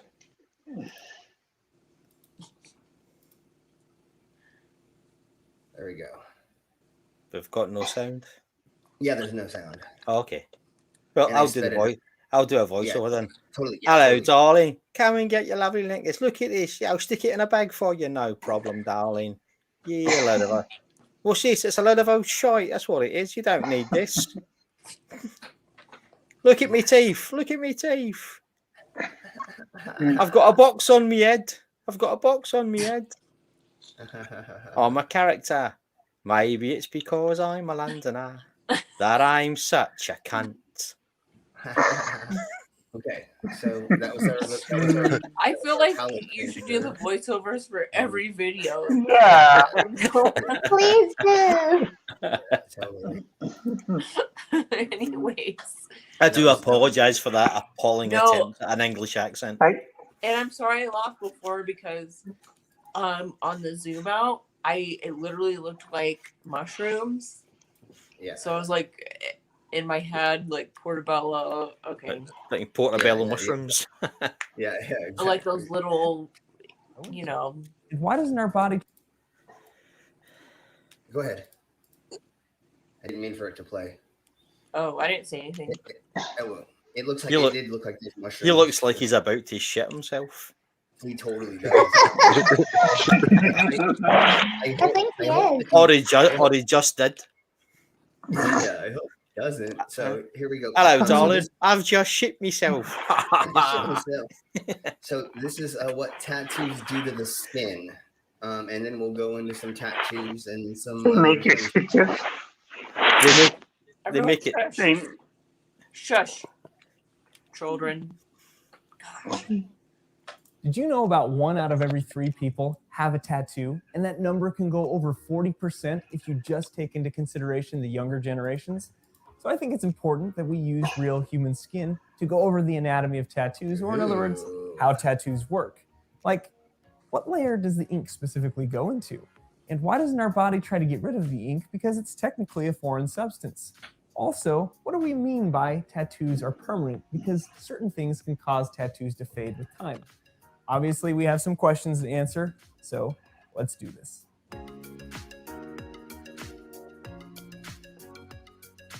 So if we're going to talk about how tattoos work, we definitely need to have a basic understanding of the skin.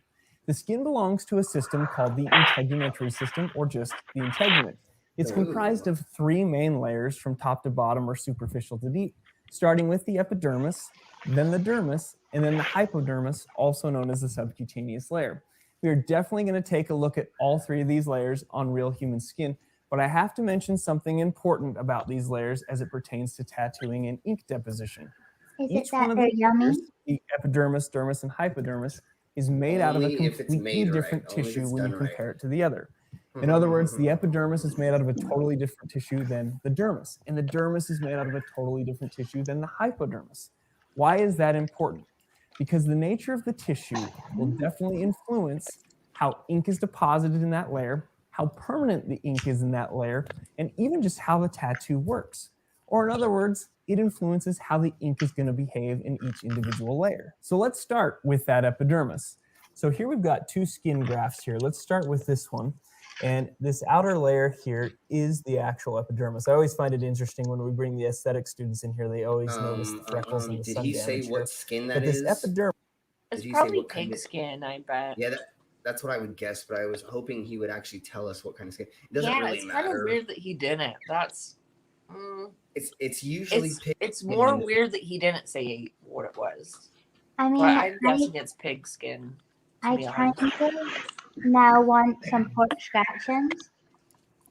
Is that pork rinds? Didn't Is he it say? pork? I think so. This is before you fry it. Didn't he say earlier in the video that they could use real human skin to show? I think he did. I don't know. Yeah. Kind It of might be did cadaver dissociate a little skin. bit. I don't think there's many parts on the human body you could get a skin graft that size without Yeah. having like a muscle, back? a seam. Well, No, I even your think this back would looks- have, like, see the seam This running has to down the look right like hand it's side been of it. preserved. Yeah. Sorry. Mhm. Like in formaldehyde or something. Yeah, So it's either it's obviously not cadaver fresh skin. or They Freshly didn't, carved off they of didn't, yeah, a they fresh didn't just shell. peel somebody before they started. You know, I need a volunteer, please. May I just take a little week off your back and we shall continue? Well, Monitor Lizard said it's an anatomy scale where they use real body parts. But Yummy! whether it's human Yum. body parts is different. we don't know yet. I mean, it'd be awesome if it was. Yes, I Yeah. wish. I I think don't. But Michael is right though. I think he did say he would use human skin. Okay. Okay, let's find out then. Yeah. Micro, did you need to leave now? Do you want to say your No. goodbyes? No. Okay. I'm just making sure. All right. So, if anybody in the side chat heard, if they did say which skin, let us know. If not, let's just go and hopefully at some point they let us know, because that's a lot of freckling for it to be human, but it could be still. I mean, that's somebody why I'm could saying be it's that probably freckled. pickled. Yeah, it's definitely pickled. I know it's not fresh for sure. It's not fresh. But let's see. Dermis, if I show you the cut edge, is just that top paper thin layer there. The majority of the tissue that you see here is actually, let me get into focus, is the dermal tissue. Just that top paper thin edge is the epidermis, which is pretty remarkable because it can be up to 50 cell layers thick. And the epidermis is your protective layer, and it's made out of a tissue called epithelial tissue. Epithelial tissue is a highly cellular tissue, and what I mean by that is that the cells are just packed together and stacked on top of each other. Like I mentioned earlier, can be up to 50 cell layers thick and sometimes more. But to the naked eye, that's only about 0.1 millimeters, so relatively thin from our perspective. But what happens is these cells that are at the bottom of the epidermis, or this epithelial tissue that makes up the epidermis, they copy themselves. And so when one cell copies itself, one of the copies goes on top. Guess what happens next? Really quick, Lizard, thanks for joining. What's going on? What's going on, everybody? Thanks for having me here. Hi. Hello. Hello.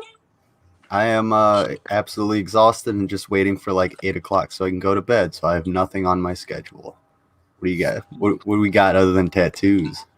Well, we're gonna go over tattoos and body mods for now. And Awesome. then right before we end, we are gonna watch the Blues Clues Pride Parade. Yay! video. Is that the one? Is that the one I Yes. put on Discord?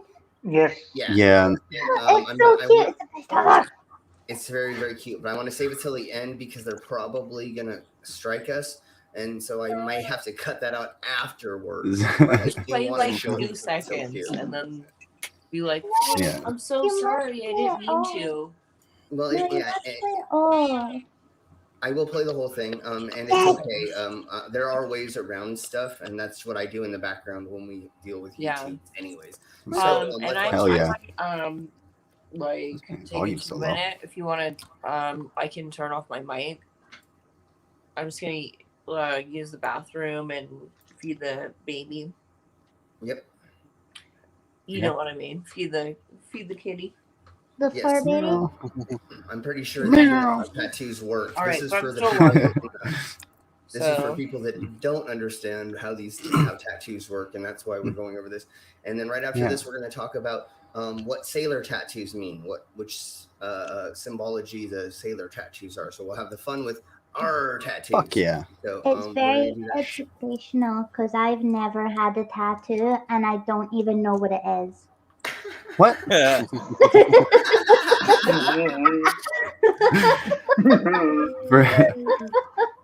For a quick second there, I was about to be like, me too, because I actually don't have any tattoos, but I do know what they are.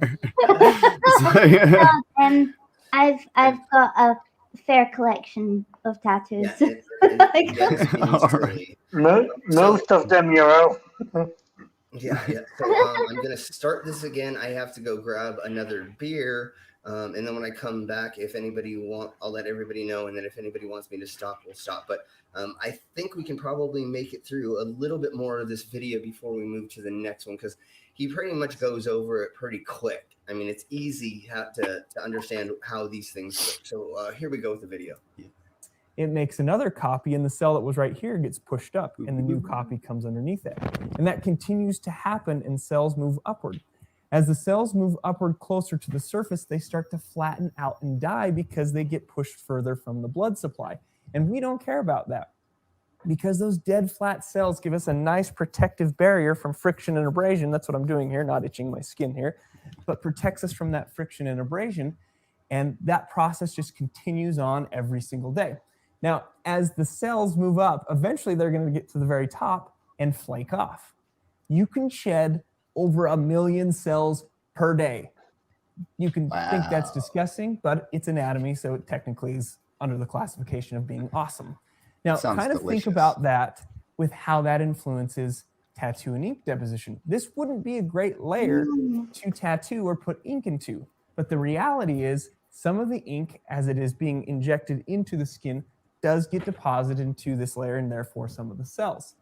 But as you know, because those cells are moving upward, eventually any ink that's in there is going to flake off. It takes around 4 weeks or so for a cell to get from the bottom to the top. So any of the ink that does get deposited in there, you can see it's pretty much scattered throughout your house as dust. So the next layer down is extremely... So you have anybody who has tattoos has ink, their own ink dust around their establishment. That's awesome. It's kind of gross. Yeah, I've tattooed my house. That's awesome. That's I awesome, want to dude. know one thing that I do find a little sad. You What's know, that? like, obviously, because you're being stabbed and injected, like, it's a wound, yeah? So when you stick to your pillow and you have to peel off your tattoo off, well, yourself off of the pillow, and then you leave like the tattoo behind, and then Tusk won't let you keep the pillow. Yes, I remembered from like 7 years ago. It's so sad. Weird time to walk back into the room. So really quick, that's why we're starting to use the second skin and the Sanoderm. And if anybody in the side chat doesn't know what we're speaking about, we can go over a little bit about what that is. Yeah. Have you guys seen those videos where we're definitely getting demonetized? Where there's a fluid buildup, let's say. Yummy. And they take off the second skin, and there's I've seen the ones where it's like a pimple popping one, where they like just prick a needle in it and squeeze all the ink out. Yeah, that's gross. My I like it. a few people got like matching tattoos for someone that passed away when I was in Louisiana, and they all went to this sketchy place. Like, oh no, I went with somebody when they went to get theirs touched up, and I was just like, dude, this is a little weird. All of them got some kind of like infection, and it was just like it looked like kind of looked like it was just like a little bubbly. It wasn't horrible. Nobody had to get hospitalized, but it was like go get your fucking money back at the very least, because they're like your soldiers won. Yeah. So I mean, like, buildup is super normal, and that I mean it's different from person to person, but you just kind of know when something's not right. Yeah, and I think you're right. Can always They should have got their money back. Oh yeah, you can always it can always turn into something worse. And luckily they were around people that were like, hey, you have to go to the hospital now, like otherwise, we'll force you. I found a video I found a Go video ahead. of the worst tattoo reactions, and they're horrible. And we may show them not today, but we may, because people have to understand and know what happens if they don't take care of their tattoos, or if they got them done in not a Oh, clean shop, or I Oh, mean, there's so totally. many. Yeah, that could be a I mean, whole episode. Sorry, I'm just adjust the lights coming through the window, Yeah. so I'm just So adjusting let's my go ahead light. and just watch a little bit more of this before we get to There the we go. sailor tattoos. these. Really important to tattooing and Oh, ink never mind. deposition. And as we mentioned earlier, this was called the dermis. So let's take a look again at the cadaver dissection. Remember, Ooh. the majority of this cut edge here was the dermis, or the dermal tissue, where that paper-thin top was the epidermis. The epidermis, again, made of epithelial tissue, but the dermis, or this dermal tissue, is made out of a totally different tissue called dense irregular connective tissue. And it's the nature of this dense irregular connective tissue that allows ink to be deposited Dick and for it to tissue. last many, many years, what we would think of as permanent. And so for us to more fully appreciate how the ink can be permanent or relatively permanent in this layer, Are you we're gonna going to show us? zoom in to this cut edge of the dermis here, Oh. like on a little magic school bus ride, by zooming in to the model here. Okay, So there we this would go. be that same cut edge here. And to I thought they orient were you, gonna zoom this would in, be actually. the epidermal layer here, the epidermis. And from my thumb That was to some my on-the-fly finger, editing right there. now, Yeah. very different tissues, the epidermis and the That'll dermis. Remember, happen. this had tons of cells it's- packed together, the epidermis, but the dermis, we wouldn't see that. We'd see only a few cells scattered throughout the spaces between all these other structures. And those cells are important because they are called fibrocytes, and they produce a protein fiber called collagen, one of the most abundant proteins in the human body. Now, the model is actually trying to show you, if we zoom into it, the fiber orientation of the collagen. You can see some lines going this way, some other lines in between the other spaces going in other directions. But we're talking And about that is above why that, the right? tissue, or the dermis, is referred to as a dense, irregular connective tissue, because the collagen fibers are going in all directions, which we'll talk about the interaction with ink here soon. But because the collagen is going in all directions, it gives skin its strength to be tugged on in every which way there, or in other words, all directions. Now, this.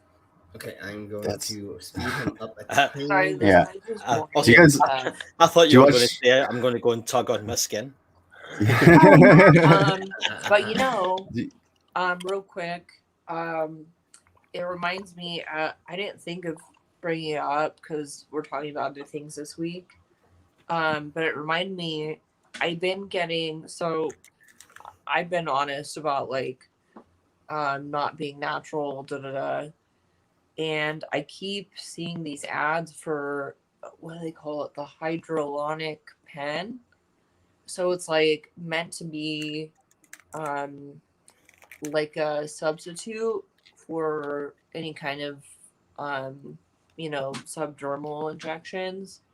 But I was curious about it, so I read some reviews. So I'll write it down in my little notebook and do some more research. But I was like, this seems kind of weird. But so basically, it's like an air pen that uses air pressure to push whatever injectable you want into wherever. And but they were saying that the problem was it only gets to like what he was saying with the subdermal layers. With tattoos, there's a layer you get to that makes it permanent, and you'll still feel it, whatever. But with this like hydraulic pen thing, some will get into like the top layers. Like you can't control what layer it gets into, so you'll have like a bunch of like substance in different layers of your body, is what I gathered. That doesn't sound good. No. So I literally just made a note, like I'm gonna do more research on that because like I know it's common to get like injectables, whatever, but like go to a doctor, don't try this new weird shit. Especially like having experience in tattooing and whatever. No. But I'm glad that this guy's, I don't like Slim. I don't know if he's about to go into tattooing, but I mean, one time I was working at a bar or whatever, and this khaki pants wearing dude was like, it was just when I got my sleeve, and he was like, you know, tattoos will give you cancer. Oh my god. Uh-oh. Like, it's not subdermal. Like, there's layers to the skin, people. Anyway, continue. And that's another reason why I use FDA approved stuff, and you go to a real shop and all this blah blah blah. Yeah. 'cause, Yeah. you know, I mean, Make sure they're there's some- clean and I was gonna say earlier, do you guys watch a lot of their videos? No, this is the first time we've shown it. I just found Yeah, them we today. also like random stuff. So Oh man, this is awesome. it's like it's more like a conversation.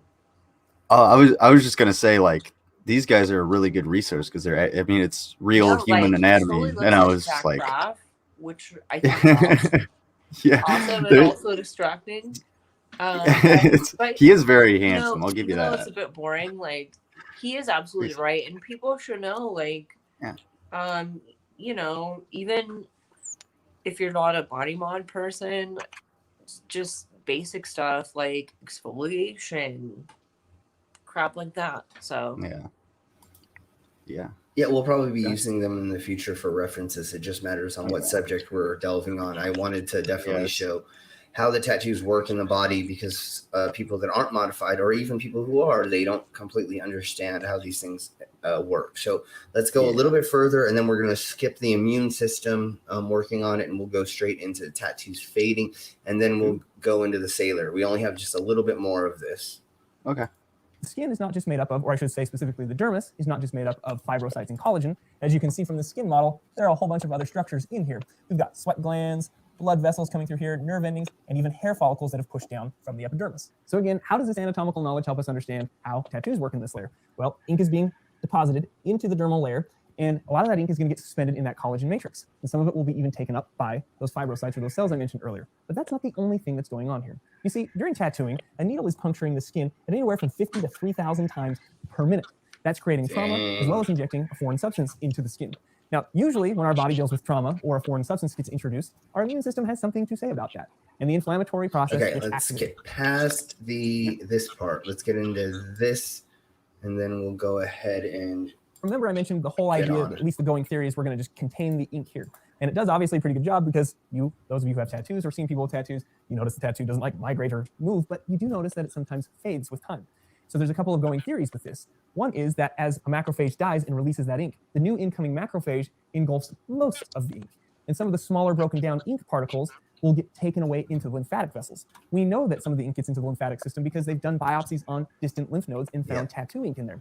So that is likely contributing to the fading of tattooing over time. Granted, other things like UV light can fade tattoos and break the ink down, but that's one of the ideas of how these are relatively permanent with some changes over time. Now, one other thing I need to address. Some of you may be thinking, Jonathan sure has used the phrase foreign substance multiple times throughout the video. Should I be worried about getting a tattoo, or even worried about the tattoo that I already have? And no, not so much. We've used foreign objects or substances in things like surgeries, like knee replacements, or metal rods for like repairing major fractures or for support of those bones, even mesh for things like hernia repairs. Now, that doesn't mean people haven't had reactions to those substances or even reactions to tattooing, but the majority of people do just fine. The most important parts of getting a tattoo are, one, going to a reputable tattoo artist that uses precautions to help mitigate risk of infection and reactions, as well as this other important concept when it comes to getting a tattoo, and that is aftercare. And that's why I really love the sponsor of this video called Sanoderm Medical. They truly understand the importance of aftercare, and even skincare prior to I hope and he during goes the over tattooing process. Sanoderm a Like I said, I little want to say bit. thank you to the sponsor of this video, Sanoderm, for supporting this company. Oh. It's an ad. That's all of them. Yeah, the rest of it's an ad. So there we go. He's going over it in a different way to what you asked, but he was going over it. He didn't say it wasn't. It had to be a non-sponsored ad for Sanoderm. No, he was right though. The Okay. amount of times he said foreign objects, I'm beginning to think the guy was racist against tattoos. I touched on that because that covers, like, well, for example, Craig had an injury where he needed mesh. I have a birth control implant, stuff like that. So I think that's that was a good way to umbrella cover things like that. You know, I mean, that's not just tattoos. Everyone send your love to Geo Sam. He's not having a good day. Oh, Yeah. Gio, I hope it gets Please, better. Sam. Yeah, hope you can just chill out for the rest of the day, bud. Yeah. See, I had a metal plate and screws put in my leg after an accident. I was ran over, and what happened was my body did actually reject it. I mean, but you know, I tried to tell the doctor several times my screw was coming loose, and he didn't That's a actually different believe kind of me. doctor. No, I'm serious. My screw came loose Yes, in I my know. broken leg and was sticking out, and I could feel it. And I was telling him, and he wasn't taking no answer. And then I demanded an X-ray. Bear in mind, this was when I was 13, so I was taken less seriously than I get taken now. And I was demanding and demanding and demanding. Eventually, I got an X-ray like 2 years later, and he was like, "Oh yes, your body is rejecting your pins and plate. Jeez. We're gonna remove that." And I'm like, fuck. Dang it. I So had like At least you didn't have to I had pay one of for my it. bone pins. True. I've never had screws. I can't imagine. Yeah. So really quick, since we've gotten to the topic of other types of implants or body mods, Micro, would you like to talk about your implant? Oh la la. I can show the photo if you would like, and then you can explain it if you would like to go over it with us. Does a butt plug count as an implant? Yes, but we'll talk about that in the after party. That's a different. Okay. That's a later Okay. show. That's All right. I All right, think then I'm way I'll ahead of sh- you guys. I'll show it I'll show it anyways, and then if Micro wants to talk more about it, then you can.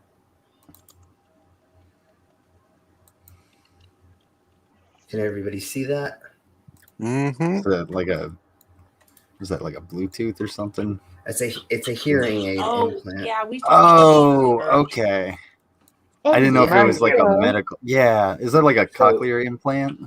Well, Is that what it's called? Or is that a different thing? A different It's a little. So Micro, go ahead. It's my cochlear is fine. It's the path to the cochlear that's the problem. The bones inside the ear are misformed, deformed, whatever. So yeah, the path to the cochlear is weird. So that's why I have a hearing problem. But yeah, cochlear can look similar to that too. So it like I guess it for lack of a better word, like it corrects the curves in your ear. No, it takes Like the pathway. Oh, okay. Oh, okay. Yeah, I got you. I'm It tracking goes now. through the skull. It goes through I the got skull. you. So is it connected to like different nerves than like I don't know. So it does go through the bone. Explain the okay. There's Yeah. another bit under my skin that I put there that I attach to the bone. But the vibration goes through the bones instead of the yeah. Oh, wow. So we're talking about bone vibrations. Bone vibrations. Oh, sorry, no, that's a different song. Never mind. Different song. This Instead of sweet vibrations, I was saying bone We're vibrations. totally being serious. It's And caught Oh yourself. my good. I What's- recently discovered Yeah, that let's talk about bone vibration. I was at my doctor. I sorry. remember talking about this a couple of weeks back, where I went through some strange tests with like tuning forks and sorts of things.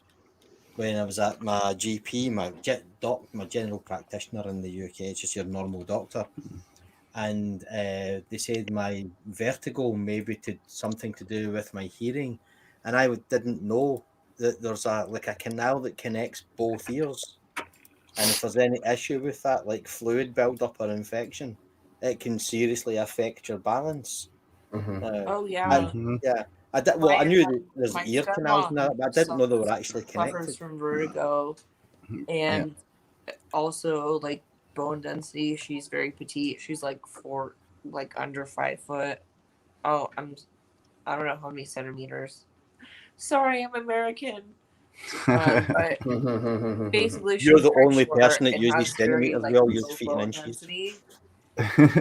And they said the same thing. So it's kind of like cool that you're sharing that, because maybe some other people might be feeling like they're alone in that, you know? Yeah, I'm just wondering what Yeah. they can do to solve the issue. Are they going to have to put, like, a bottle cleaner in one ear and pull it out the other and give my ear canals a good scrubbing? Which sounds pretty fun, but I don't think I have any hearing issues, but I do have balance issues, which obviously is controlled by the inner ear. So I have to go for Yeah. a series of tests where I just know they're going to bring out those tiny little cameras and put them in places that I don't want them to put them. Honey, Yeah. I can practice putting things in places. No, Okay. Just have them spit on it a little. I You'll be don't okay. mind as long, but no pictures. Lube's your best friend. I'll sign an autograph, but no pictures of my inner ears. My mom she's had vertigo in the past, but the problem was that the way it was explained to me. Now this is a long time ago, like 10 years ago. There was like the fluid in her ear, kind of what you were talking about. There was like a piece, like a solid piece of something in there, and that messed with the way that fluid moved around. And it's only, we're talking about like less than a droplet of like actual liquid. Yeah. And it just completely, it made her sick. She couldn't like Instead of solid balance piece, properly. I was picturing like a bug or something. Just like bug it was, someone's ear. it was like a microscopic little flake of something that just sort of like coalesced and broke off, and she just had to take some drugs for it, and it broke it up, and they were like, okay, then it went away. Yeah, it can be that easy as something for that condition, for sure. Yeah. I was thinking it's going to be like, like an old Tom and Jerry cartoon where I put a handkerchief in one ear, pull it out the other. Oh, totally.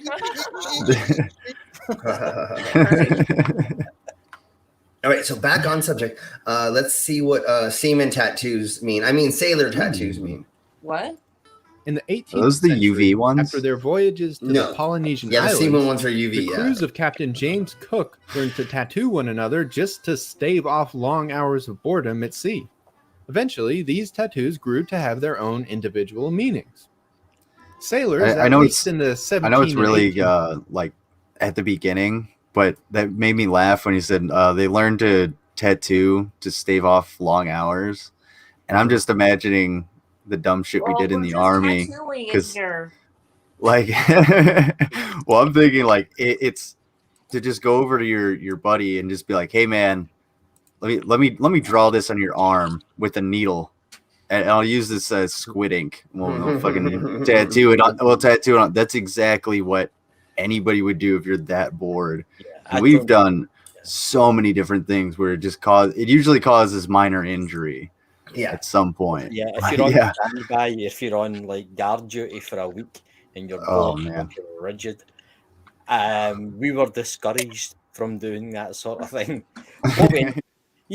Well, I don't know what you call it in the US Army. In the British Army, it was the NAFI, What which was like that? a bar, cafe, canteen sort of place. Oh, the canteen. Oh, okay. Like that would be our like DFAC, the dining facility. Yeah. We just go and okay. sit in the bar all day and get stupidly drunk. Okay. Back to the barracks, No, I'm bar thinking. on. Yeah. I'm thinking like off post, because on American installations they regulate the alcohol that's like Very served Really? from like bars and stuff. Yeah. Because they'll have a lot of people go to the bar for UFC fights that they'll put out for free, so that soldiers don't have to pay, and they have to regulate the amount of alcohol that people can take in. Obviously, you can have essentially as much as you want, but when the bartender says, "I'm cutting you off," you're cut the fuck off, because they don't want the last thing that they want is a brawl between a ton of soldiers when you know 90% of them are drunk and hopped up on UFC too. Yeah, but it does happen, and there are places where you can get shit house, but it's there's a actual they've been trying to quell the alcohol problem in the military, in the U.S. military, for quite a while now, and it's sort of that's what got rid of our NCO clubs and officers clubs. A lot of those things have gone by the wayside these days. We would just get drunk or I'd just invent hideous pranks to pull on one another. Oh yeah, like- the barracks were the best because that's where all the single soldiers would drink, and we would get shit faced and smash things and fuck each other, and it was awesome. Although were you not you need 3 soldiers for this one, right? One has to be asleep, like passed out, completely asleep. The other one will pull down their trousers and pants and squat over their face. And the third soldier will come in with a dustbin lid and go bang, bang, bang, bang, bang, bang, bang. And they'll jump up, and you'll be like, his face will be horrible. And if you can pull a fart at that exact moment, it's a son of a bitch if he's got a long nose too. And they let you guys have guns. Yeah.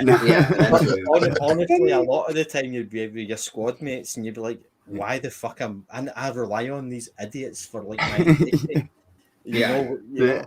The shit hits the fan for a quarter second. All of you are like, oh, pull your pants up. We gotta go fucking stop fucking about. Yeah. Sober up. We gotta go do something. Task. Didn't you say that about, is it the Barmans? What? Was that not where you went? Oh no, yeah. I was based down where his pub is, more or less, and I drank in his pub long before he owned it. Oh, okay. I think I got banned from it before, like, he owned that pub. We were discouraged from going to the bars in the local towns because he ended up fighting with the locals. They would pick fights with us and so on, So we tended to stay on barracks. But just occasionally, you get cabin fever. You've got to get out. So you end up going to a local bar and you end up fighting with the locals, and you get too drunk, and then the military police have got to come and arrest you and carry you home, and you end up in the guard room for a couple of days, that sort of thing. But yeah, I'm pretty sure I got banned from his pub about 10 years before he owned it. Okay. But it wasn't him that banned me.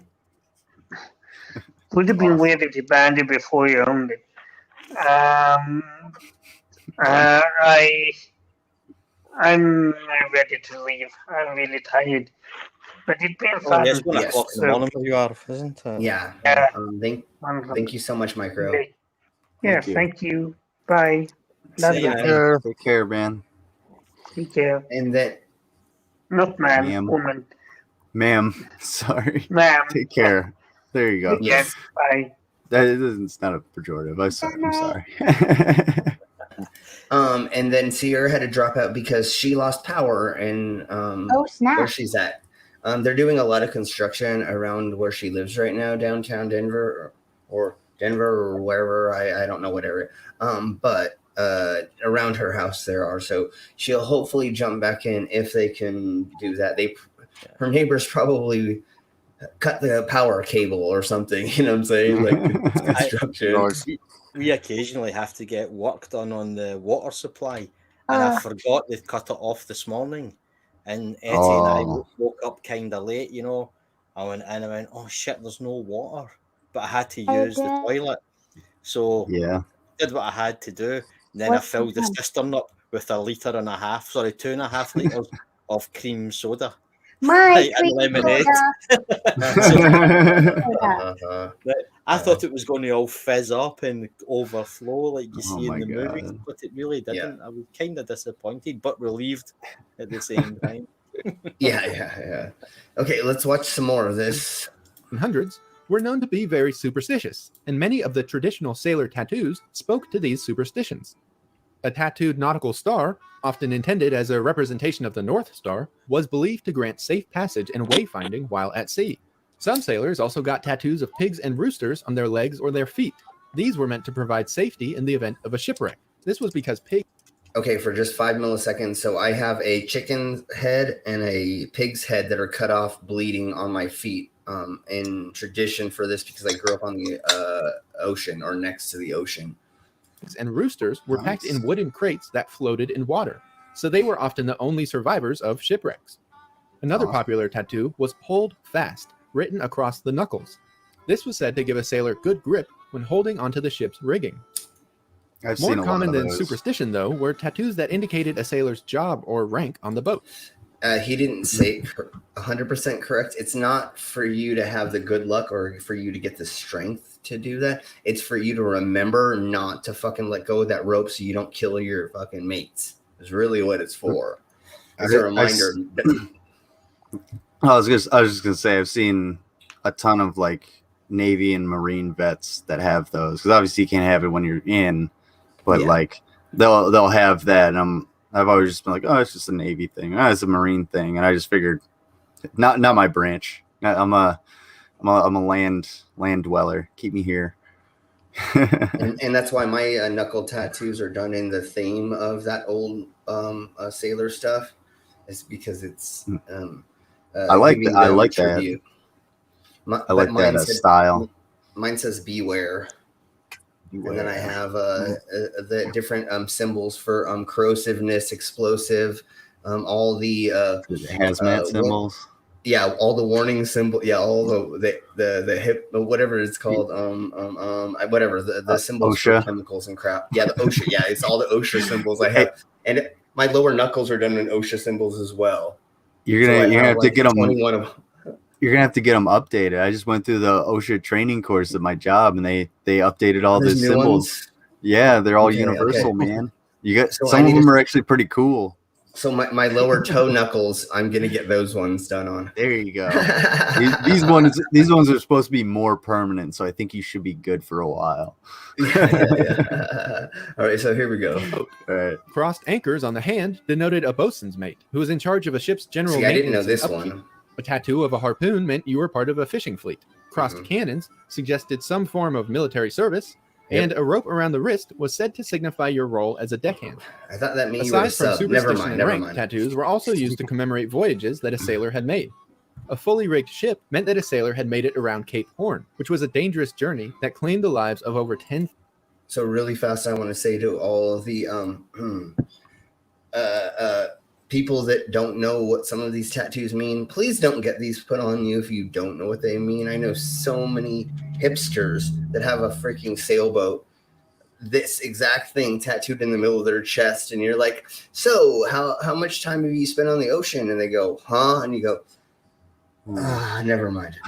Yeah. 1,000 sailors. Oh no, I was just gonna say Cape Horn, like where they're at right now. This is actually the same path that the shipwreck in which that inspired Moby Dick took. Yeah. Fun fact. Before we keep going, when I was younger, growing up in the punk scene and in San Diego around a bunch of sailors, like drinking at the bar and stuff, I was told if I get tattoos that represent something that I couldn't back up, that I was going to get taken out to the back of the bar and get them sanded off me in multiple different ways or cut off of me. So when I see all these kids nowadays that have all these like the nautical stars and the birds and all these things, and I walk up to them and I say, hey, so what did you do on the ship or whatever? And they go, huh? I go, can I want to take sandpaper and just sandpaper off their tattoos, just like anybody in any subculture or doesn't know the subculture, you know, like any biker tattoo. There's also many tattoos that actually mean something, and if you don't know it, I want to take it off them so bad. You know what would be really cool is hand out like business card size pieces of sandpaper that says you don't deserve it or something like that on there, and just be like, here, there you go. Yeah. Do us all a favor, bro. Yeah. Maybe I spent so much time talking to different artists, doing my research to make sure the symbologies that I have on me doesn't cross over into anything. I have my upside down top hat with smoke coming out of it. there's a gang in New York that has a top hat right side up with a cane across it, and they're very, very anti anybody putting stuff on their hand that looks close to theirs. So I talked to a handful of people. I actually talked to somebody who was in the organization in New York, and they said as long as I do it this way that I did it, that they're not gonna stand off my hand if I ever showed up in New York in their area. So I spent a lot of time making sure I knew what I was putting on me and how it. And I have meanings for things. Like there are a reason why there are spider webs inside this tattoo, because I was locked up for a little while, and I had been in the system, and I was on probation half my life. And so again, I do have tattoos that mean stuff that in the underground subculture, it does actually mean those things. My brother's got one on his elbow that's like, it's so dumb. Hold on. Yeah, it's a star that goes around like here. Yeah. Sorry, I'm trying to keep it on camera. And then it's just got a bunch of random symbols like fucking shoe prints and stars. And I don't even know. I haven't really looked at it because I took a couple seconds to give it a view. And that's pretty much what I said. I was like, wow, that's really stupid. Like, why would you get that? Because he didn't want the spider web, but he wanted something different. But just get nothing is what he should have gotten. Make up your own thing or come up with your own concepts. Although sometimes people do accidentally get stuff that is their own, but there are certain symbols that I think we did one earlier. We only went over a couple, like certain tattoos you shouldn't get, like the teardrop if you haven't been involved in certain situations, the spider web. Well, let's just keep going on with this because this kind of shows the same exact thing. These Sorry things to derail. mean things. No, these things do mean things to these subcultures, and that's what we're trying to show. Between the 16th and 20th centuries, a dragon tattoo suggested that a sailor had traveled to China, and a golden dragon meant that the sailor had crossed the international date line. Later in the 19th and 20th centuries, sailors got hula girls tattooed after traveling to Hawaii. Sea turtles have always been revered as great sea voyagers, so a tattoo of a shellback turtle represented a trip across the equator. An anchor tattoo was earned after a sailor crossed the Atlantic. Yeah. A swallow was tattooed after a sailor earned 5,000 miles at sea. And then this is the one that pisses me the fuck off because everybody and their mom gets a freaking sparrow tattooed on their freaking shoulders. And I'm like, so you've been on the ocean for a long time? And they go, I've never been on a ship. And you're like, oh, jeez. 5,000 miles is a long way, man. Yeah. I'm sorry. I thought they were swallows. Yes. And I know people get them on both sides of their freaking shoulders, or and I'm like, so that means you never mind. They don't understand. It means they swallow. That's all it means. Oh wait, that's when you put it on your throat. That's when you put it on your throat. A second swallow was added after 5,000 more Oh, miles. for fuck's sake, yes. They were swallows. Oh, okay. Yeah, they are swallows. And so that's why you get the two, and that's why you will get the two. Those swallows have different meanings depending on which navy you were in. Yep. In the British Navy, getting the swallows is a symbol. It's like you'll always find your way home. But at the same time, if you drowned at sea, the swallows would carry your soul to heaven. Okay. Yeah. Okay. It's not simply about length of service and distance travelled. For some people do get it here as well for the distance traveled. Because the little old man that had two on his hands that came in that had the Mickey Mouse tattoo, that he had to stretch his little cute little old man wrinkly arms so I could see that it was a Mickey Mouse. Yeah. You don't just go into the Navy and get like a swallow tattoo after basic training. You have to be in for a certain amount of time. You will get your ass kicked. Yeah, you'll get whipped for that. Yeah. Oh man, fun. There was a guy in my basic training. I was active duty, and I don't know if you guys have like reserves or National Guard type. Yeah, we have it. Yeah, thing. Yeah. But he was in the National Guard. I was active duty, so I was 24/7 soldier from then on. He was like a weekend warrior, and he had like American soldier tattooed across his chest. And this is the first time he'd ever been to basic training or anything. We were just like, oh fuck, just like, dude, like, I mean, we're not even there yet. he had spent time. Now, when you join the National Guard in the U.S., you can spend time with your unit, so you can actually like go and train with your unit, and they'll give you a uniform and stuff like that. Once they get the actual funding and authorization to send you to training, that's when they'll actually send you, and you'll be authorized after that. Then you're actually like a real soldier. So he had been with them for long enough that they were like, finally, like, okay, maybe we've been holding on to this kid for long enough. We gotta boot him out of here. He's starting to get fucking annoying. So they, sent him to basic training, and he got his ass laughed at like every fucking day. It was actually pretty hilarious. We got guys like that would show up and say, right, everybody, first day on at the barracks, show you where the canteen is, where the toilets are, where your bunk is. And say, right, okay, give us all your civilian clothes, because you don't get them for at least another 2 months. Right. Socks and pants, you can keep everything else. And there was always that one guy who showed up with a big fucking 12-inch Rambo knife.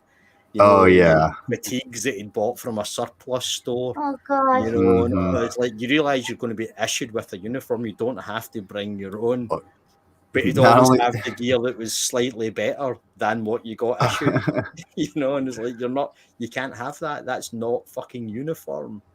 Not at all. But before I wanted to respond to that, but Chris Durham, I saw Chris Durham your comment. I wasn't able to respond to it, so I'll get back to it. But yes, I thank you for liking that Spirit Science video, because oh my god, that is one of the wildest. I can't believe Spirit Science still has his like space juice thing on YouTube. Yeah, still got millions of views. It's ridiculous. Yeah, it is. But What yes, you do thank you. I appreciate that. Buy a bottle of Spirit Science's space juice, dilute it a couple of times, and then sell it as a holistic cure. Oh man, One lifetime. Yeah, I forgot what we were talking about, but yeah, let's go on to something else. We're moving on to the next. So this is Brian? is 10. Brian. Oh, I don't know. Brian's brain. It's 10 unusual people that you won't believe exist, and most of us in the community will probably know who these people are. But for people watching, and maybe Security Monitor may not know some of these people, but I believe most of us know these people. We're gonna go over this fun stuff, and then a couple other weird people. And we were going to go over the danger of eye tattoos and why you should not get them done without going to the proper place. And I suggest, and I think most of the panel does, don't get them tattooed. I think it's too new of a process. I think people should wait a little bit longer. And yeah, that's just me saying this, who's actually about to like try and book in an appointment to get my eyes. Well, it's not actually a tattoo; it's an injection. You're not allowed. And even though I'm going to do it, I'm telling you not to do it.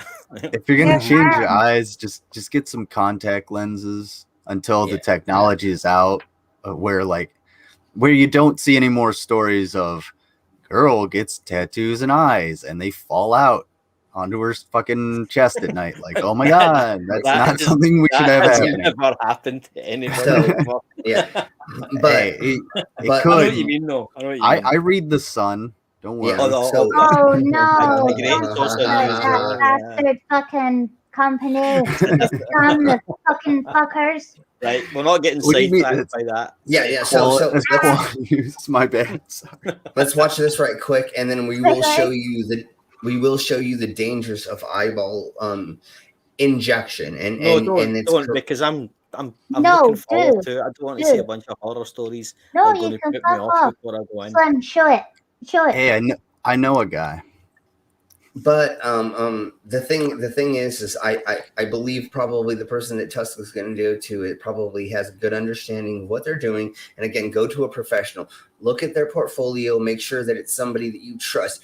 Go hang out with the person at the shop and for a couple weeks before. I mean, get to know that person so you have a personal connection with them. No, So they're it was just some homeless guy. yeah, totally, yeah, totally. Totally. You're like, hey, if I don't give you dare. $300, will you put some ink in my eye? Yeah. Yeah, of Don't course he please don't do that. Please don't do that No. because he's just gonna jizz in your eyeball in the back alley. So Hey, that's go fine. make- Well, You're I gonna can get sort hurt. a jizz in your eye if you just. Right, okay. I'd rather that There's happen all than kinds you of Slim, if you just play squirting. the if you just play the video now. Flesh tunnels. In the first decade of the 21st century, the rock culture welcomed a new trend, earplugs. Those are piercings usually inserted in a stretched earlobe. These accessories can be of different sizes and shapes, and sometimes they are used in other parts of the body. For example, cheeks, nose, tongue, Like or this lip. dude. Of course, not everyone can appreciate the aesthetics of such jewelry. Actually, this trend didn't come to our lives thanks to the fans of the heavy music genre. In fact, this body modification was common among primitive people. For example, earplugs could often be seen in the ears of the indigenous African people. In Hinduism, many sculptures of his religious ears. deities have ear stretchers. According to the rumors, even the pharaoh of that's ancient like Egypt, the Tutankhamun, wore plugs in his ears. The size of the plugs can be different. The most popular size is 10 millimeters in diameter, but the ear can be stretched several times more. However, the skin also has limits. Though this guy might argue with this statement, thanks to his 10-centimeter flesh tunnels, he got a mention in the Guinness. You have to do this really, really, really slow if you're going to stretch them And that it big. really fucking hurts. Yeah, and It's not too bad. You just have to use plenty of lube. yeah. And It's it just that doesn't. initial when you go from 8 to 10, 10 to 12, in that first couple of days, is, oh shit. It doesn't hurt. It throbs. I It's just don't- very hot. Yeah, it's like having toothache in your earlobe. It's no fun. I'm gonna say one more thing before we show Mark Short's comment and how we have to go talk about this a little bit. So please don't hole punch your ears. Please get them done with a small gauge and then stretch them, because what you're doing is you're leaving the meat there. If you hole punch them, you lose the meat, and then you're going to get a blowout most likely if you try to stretch them too fast. Please get a regular sized, and then slowly every couple months for the first couple gauges, put in new ones, and then you may be able to go faster. Everybody's body is different, just like we watched the hormone therapy video, and it says, because you see somebody else doing something, do not try to do it for yourself. You actually have to listen to your body, and you have to see how slow or how fast you want to go.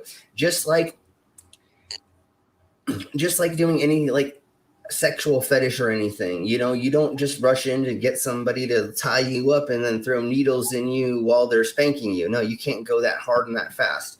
You have to start really, really slow and then build your way up to these things. That's the misconception, is you can't look like this dude in 5 days. This is fucking years of him doing this to himself to look like that. So you have to remember Challenge that. Just accepted. like exactly, but just like with hormone therapy or with transitioning in any way, shape, or form, like I've said before, I'm trying to transition into a cyborg, so I'll be getting more things to make me look non-gender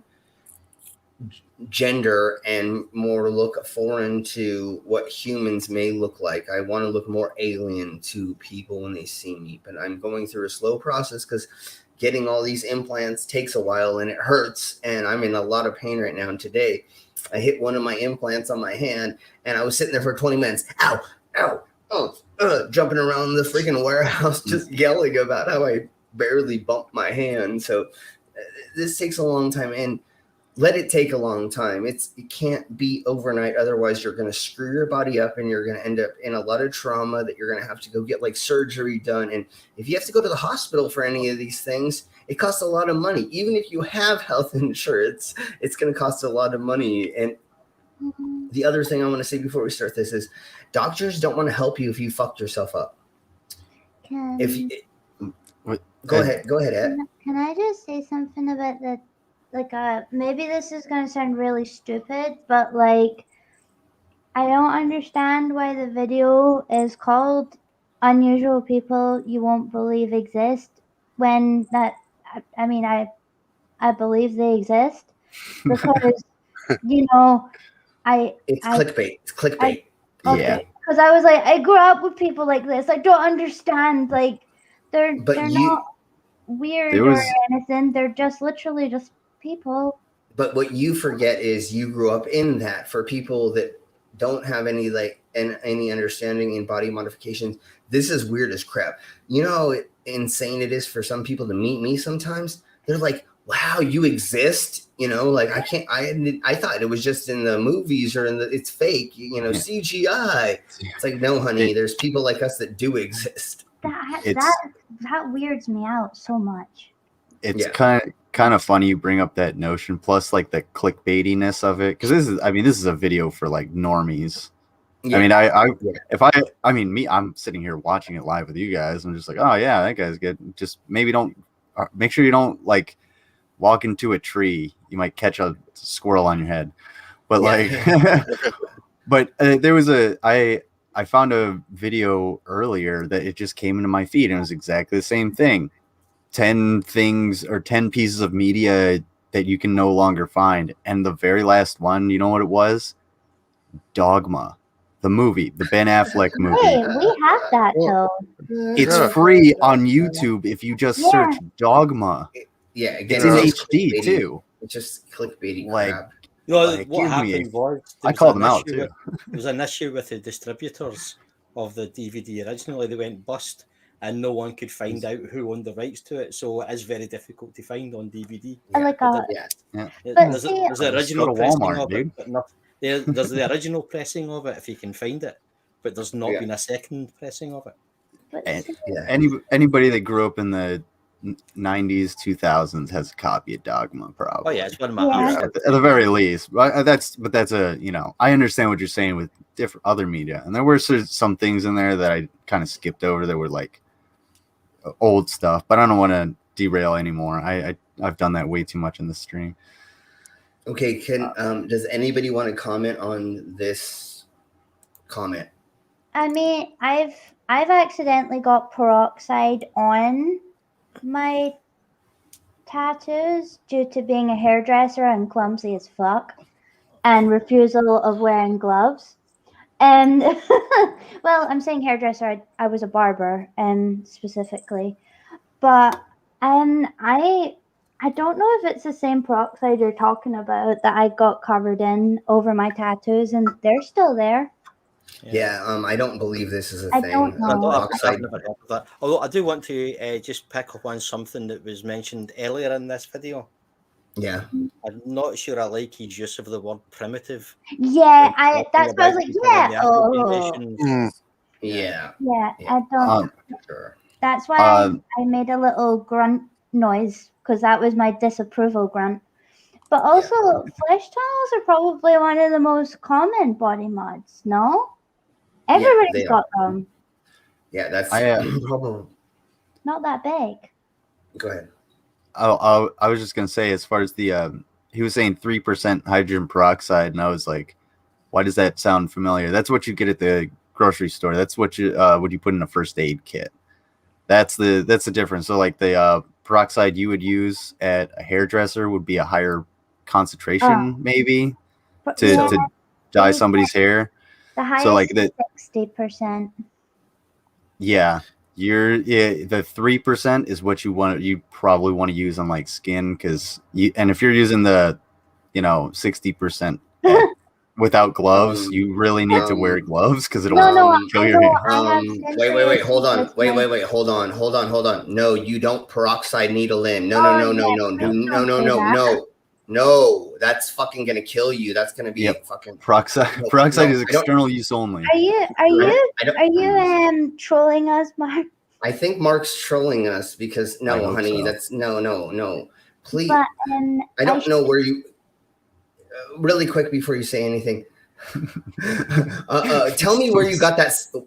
Tell me where you got that source, because if you have a place you got that source, we need to find it and we need to debunk it like immediately, because that is gonna freaking kill you, or it's just gonna make your skin like No, please, honey. Like nobody do anything with That'll- peroxide under their skin. I Probably want necrotize to your be- skin, dude. Yeah, that's what I'm thinking. It turns out I'm allergic to bleach and peroxide. But the main problem with peroxide is it does create what I have sensory issues. So wearing the gloves make me not be able to do my job, because I couldn't do my job with the gloves on because it would just give me panic attacks. So I had to just not touch the bleach. And obviously it would touch my hands sometimes. And I would just wipe it off on an oops cloth. But what it does actually do is it does stain the skin white, but I've had it on my tattoos and it's never removed them. Yeah, no, I deal with stuff like that all the time. So to let you know, this is a wives' tale. That person who told you that is lying. Otherwise, they'd be in the hospital. Yeah, it's not safe at all. Never do this. Whoever told you that was probably a drunk in a bar, and if they weren't, they need mental health. If they actually did this to themselves. If you want to get your tattoos removed, there's laser removal. It's very, very expensive, honey. Sorry that you got a tattoo you don't want to have on you, but the only way to honestly do it that's very safe, because even sun bleaching, that's what we tried to do before. You're giving yourself the cancer. You could be cancerizing yourself by overexposing yourself to the sun. Well, I've just found a video just found a video of someone using peroxide and a Dremel with a sanding block on it. Yeah, totally. Let's do that. Share it in the private chat. Share it in the private chat. Right the way up the back of my leg just tingled in a bad way. I mean, I have seen people at let's say just barbecues. I was gonna say like what organization we were around, but I probably shouldn't say those. We were at a barbecue and I've seen people getting a sander sand off a tattoo. I've seen them cut off a tattoo. I've seen them burn off a tattoo. None of those are the safe ways to do that. So yeah, that video I just linked to I wouldn't do that whatsoever. I'd go to a doctor's office. Yeah, it looks painful and non-working. I'm going to swerve that just a little bit because ow. I've seen shit like that happen and it still makes me feel a little upchucky. I'm going to show this because we need to show how not you show good that. this I'm just gonna is. not look. Yeah, no, I hear you. But I mean, please do not do this, and let's speed it up. Hold on. If you are getting your medical advice from any kind of social media that isn't directly directed by doctors, like the Anatomy Institute that we were watching earlier, that would probably tell you go see your general practitioner, your local doctor or whatever, your family doctor. If you're getting that, you're wrong. Stop what you're doing. Turn around, walk to the fucking hospital because you probably shouldn't be driving, and get someone to tie your shoes. Because be safe, but get there and get to a fucking doctor. Just don't do this. Because you're going to lose. Eventually, you're going to end up at the doctor and you're going to lose your hand or your arm or your foot or your, God forbid, what else. Yeah, no, you're definitely. Reasons, this is traumatic. I'm going to not look. Tell me when Yeah, to I totally understand, but I mean, I think Mark's having fun with us and trolling us a little bit because the next thing. Yeah, he is. Yeah. So here we go. Okay, we're gonna start the tattoo removal process. I'm gonna be removing this from my hand. Use a tattoo machine. I can't not look. Sandpaper. Hydrogen peroxide. Once we're at hit record, why? We're gonna do it over again. You see the ink start coming out.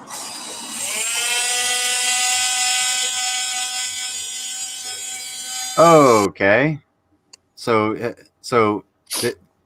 everything Okay. We don't even know to show the rest. I get why he's using peroxide. Do you know why he's using peroxide? Does anybody get what's going on? Because he's taking off all of the layers of skin. Yes. Yeah, he thinks that's how he's gonna he's gonna make it clean. Yeah, and that's not how it's going to make it clean, honey. So No. what he's doing is he's taking off the skin layers, and then he's thinking that the hydrogen peroxide is going to make the bubbles exit. No. So again, so Mark, you misconstrued. He's not in. I maybe a different process, but this gentleman's not injecting peroxide into his skin. What he's doing is he's causing an open wound, and the open wound he's putting it on, and then I'm guessing he's going to tattoo something over it, which you shouldn't do at the same time. There's no reason for him to be. Go I ahead. want Go to to be it up. very clear that I've cut my hands open barbering several times, and then had to, obviously the wounds I've stopped bleeding, and then I've had to then do a dye job afterwards. So I have had these products go into an open wound, and I have to say it's the sorest of any body mod I have ever had done, and I've ripped half my nipple off. Like, Jesus fuck Christ. me. Not in a good way. I had them pierced and then it ripped, but it made me, and that was worse. And I'd rather that again. And if you get what that pain is, then you'll know rathering your nipple ripping again is maybe not ideal compared to peroxide in an open wound. There's another thing to this video that I don't know if anybody else caught it, but I just did. It's on his finger. Yeah. Imagine everything he's going to do with that hand for the entire time that it's healing. It's not going to heal right. If you've ever gotten there's a reason, Nirvana said it. Take time with a wounded hand, because for fuck's sake, it likes to heal. If you've ever broken your hand or smashed it good, it's going to be a few weeks minimum. So I can only imagine what he's going to be going through. And if he thinks hydrogen peroxide in the immediate would disinfect it, but you have to dress that wound and you have to continue to treat that wound, because again, he's taking off an entire section of his skin down, basically down to the muscle, and it's just going to grow back as scar tissue, and then he'll probably tattoo over that, and it'll hurt a whole lot more. So let's get on further with this. This is the Parrot Man. He's really wonderful. I love this guy. He's so awesome. Known as Ted Parrot Man. Yes, you heard right. For many years now, Ted has been striving He's to so look like a awesome. parrot. He has more than 100 tattoos on his face and body. He also has over 50 types of piercings, eye tattoos, and a split tongue. To look like his feathered friends, he even cut off his ears. By the way, after the surgery, Ted realized that without ears, he would struggle to keep his glasses on. He had to put in 2 metal studs into the side of his head. Ted's desire to look like parrots is not limited to experiments with his body. He turned his entire house into a large bird cage, where he lives with his own kind, and sometimes even shares meals with parrots. Ted made his first tattoo back in 1976, and since then, body modifications became an integral part of his life. He does not talk with his family, claiming that his beloved parrots have long since become his family. Sounds a bit weird, but if he doesn't bother any. I understand the whole parents and family disowning you after getting your face tattooed or getting modified. So let's keep going. Anyone? Can you really blame him? Last year, Ted got engaged to his girlfriend, Rebecca, that's who awesome. fully shares his passion. By the that's way, right, I there is a forgot. scientific You told me that. explanation behind Ted's behavior. There is a condition called species dysphoria. It means some people feel uncomfortable in the human body and identify as another type of mammal or some other animal. Clown for life. A lot of people are wary of circus clowns, and some are even scared of them. Psychologists even recognize a specific phobia related to the irrational fear of clowns. But Richie from Los Angeles has a different story. In early I just want to say this really quick. He was supposed to be the headliner for the tattoo convention a couple years ago, and he signed his contract and everything and didn't show up. childhood, his father took him Ooh, to a an costume asshole. show Fuck where that he guy. first saw a clown. The image of the red-nosed, jolly people in colored wigs stuck with him so much that the boy was determined to become one when he grew up. There was one problem, though. Richie's other passion was hairdressing. Without thinking twice, he found a way to combine these two dreams. He decided to cut people's hair while dressed as a clown, surprising them with juggling skills and other tricks. Some time passed, people appreciated the original idea, but then there was another problem. Richie was tired of constantly using makeup and keeping it fresh throughout the day, so he resorted to a radical solution. He decided to stay like this forever. He tattooed his face, twisted his mustache, put implants under his skin, and dyed his hair red. Apparently, the customers are delighted with his image, but we must admit, with scissors in his hands, he still looks a bit scary. Tattoo world record. Perhaps what's that? The most important thing for I said better than Sweeney Todd. Yes. Which I have to say, with the shop I used to work in, we both dressed up as Mrs. Lovett and Sweeney Todd and sold pies for the day and cut hair with a little trap door underneath the chair. That's awesome. So this is one of my favoriteest couples. I mean, there's a handful of couples that I really enjoy, but this is one of them. They're so cute. For a long and happy life together is to find a partner just as crazy as you are, because your life will never be boring. Charles Helmke and Charlotte Gutenberg prove this. They are the most tattooed senior people on the planet, with 91.5% of their bodies covered in artistic inking. It's amazing that Charlotte, who turned 70 not so long ago, made her first tattoo when she was 57. This happened right after the death of her first husband, who was always against tattoos. She met her new and more understanding companion, Charles, in 2006. They met at a tattoo studio right before Charlotte was about to have a very large tattoo on her hip. The woman was visibly nervous, and Charles, like a true gentleman, gently took her hand and talked to her for 2 hours. That's how their amazing love story began. Charles, who was 8 years older than Charlotte, made his first tattoo in the late 50s. At that time, he served in the American Army. But when he returned to his civilian life, he continued to apply more and more patterns to his body. And today, there's almost no available space on his body. By the way, Charles and Charlotte have 2 other records for the largest number of tattoos of skulls and feathers, respectively. At the same time, strangely enough, they do not have matching tattoos. Aliens on Earth. Hardly anyone on our planet knows for certain whether aliens exist and what they actually look like. The phone down. But these guys from Canada look a lot like them. On their Instagram, they wage war against modern fashion and surprise their followers with shocking outfits. Hannah Rose Dalton and Stephen Raj Bhaskaran are both not even 30 years old, but they are already making a real revolution in the fashion industry. The style of unusual designers is known for strange textures and horror themes. For example, they often create outfits in the form of human skin or go for zombie-like looks. In short, they are doing everything they can to fight mainstream fashion and commercially successful brands. In their opinion, trends and luxury clothing brands are nothing but rubbish, not worth spending your money on. The only thing that matters is whether you like the clothes or not. Hannah and Steven put on their outfits not only for the sake of photo shoots or interviews. In their own words, an image of an alien has already become an integral part of their life. The couple wears normal clothes only during workouts in the gym. Their typical morning begins with shaving eyebrows and their head. Before they meet each other, the designers didn't stand out. Damn it, I wish Sierra was here, because this is not to talk for her, but this is kind of what Sierra is kind of going for. Is this for her performance character? You should definitely look up more of their looks. She'll love them because they're just amazing. I love them so much. I believe she knows who they. I think she knows who they are, but if she doesn't, I'm totally going to give her a link to at least this part of the video if I can't find out more about them. But we will talk about more about them in the future, because I know about almost all of the other modified people, because most of us that are modified work in the sideshow industry or work in the fashion industry or the sex industry or something. So I know most of them because once people find out who I am, luckily for me,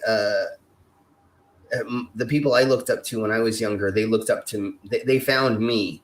So the Jim Rose Circus Sideshow, everybody in the Jim Rose Circus Sideshow that's still alive has actually contacted me and has told me how awesome that it is that I progress the art. Enigma from there taught me to swallow a sword. And then Boobzilla and a couple others, they actually found me and said, hey, can I help you not kill yourself trying to do sideshow? So I know most of the modified people in the world, but these two I know very little about, so I'd love to do more research on them for sure. So let's keep going. Out in terms of outfits or style, Hannah says she used to look like a library employee, and Steven simply could not discover his style. The fateful meeting changed everything. They achieved not only the freedom of expression, but also established their brand, and they are quite successful. Even the famous fashion edition Vogue wrote about this unique duo. Endless tattoos. Black color will certainly never go out of style. It's universal. Tusk had to shift because his eyes got really bad, and that's why he left so sudden, because his eyes are Yep. really painful right now. Yep, totally. And so that is the sign that it is bedtime for me too. Yes, totally. But sorry. Thank you both very much, and tell Tusk that we love him and that we are so glad that he comes on to this channel and comes onto our other show. So just let him know how much we appreciate him, and then we will, and you too, honey. Of course, you know that we love both of you so much. Thank you ever so much. Sorry we had to sort of just hop off like this, but well, we're going always. Yeah, of course, and we're going a little long. Normally, I try to stop at 2:30, but I just fingered that we have a couple people on here that will go a little bit longer with us. So we totally understand you all jumping off. Yeah, I think it's just like extended screen time affects his eyes really badly. Yeah. Why he wants them tattooed, I don't know. Well, we'll talk about that in the near future I know as well. It's not the same thing. Yes, totally. So, bye. Thank you very much for having me. Take care. You too. Bye. Yep. Bye. So let's get a little bit more into this. And then I would like to show the Blue's Clues Pride Parade video before we get out of here. I went over. Well, no, go ahead. Sorry, I don't want you to lose your. And then I kind of wanted to go over the eye thing just really quick because I think we're going to delve further into that because there's so many problems with people getting it done by non-professionals. Really quick before Lizard, if you had anything to say.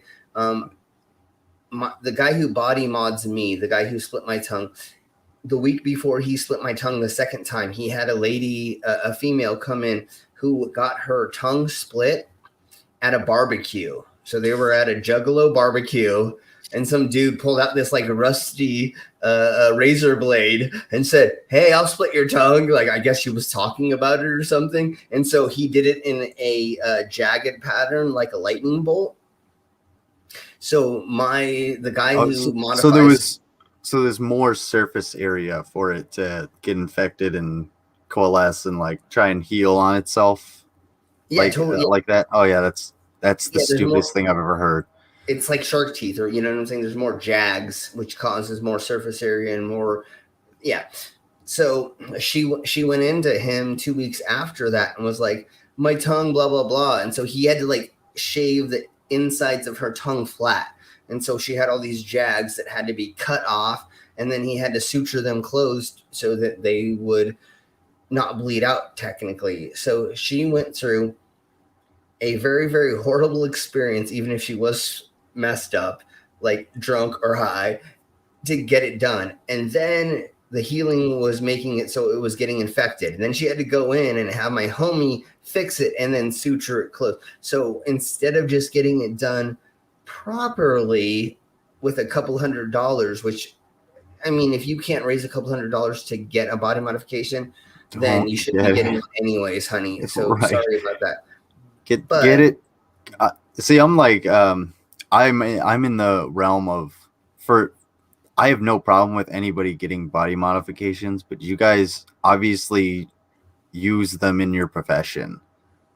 Don't get one if you're not going to use it for your, at least partially in your livelihood or to some way, benefit you, because Slim, I guarantee you there's a lot of places that are going to be like, we can't hire you right now.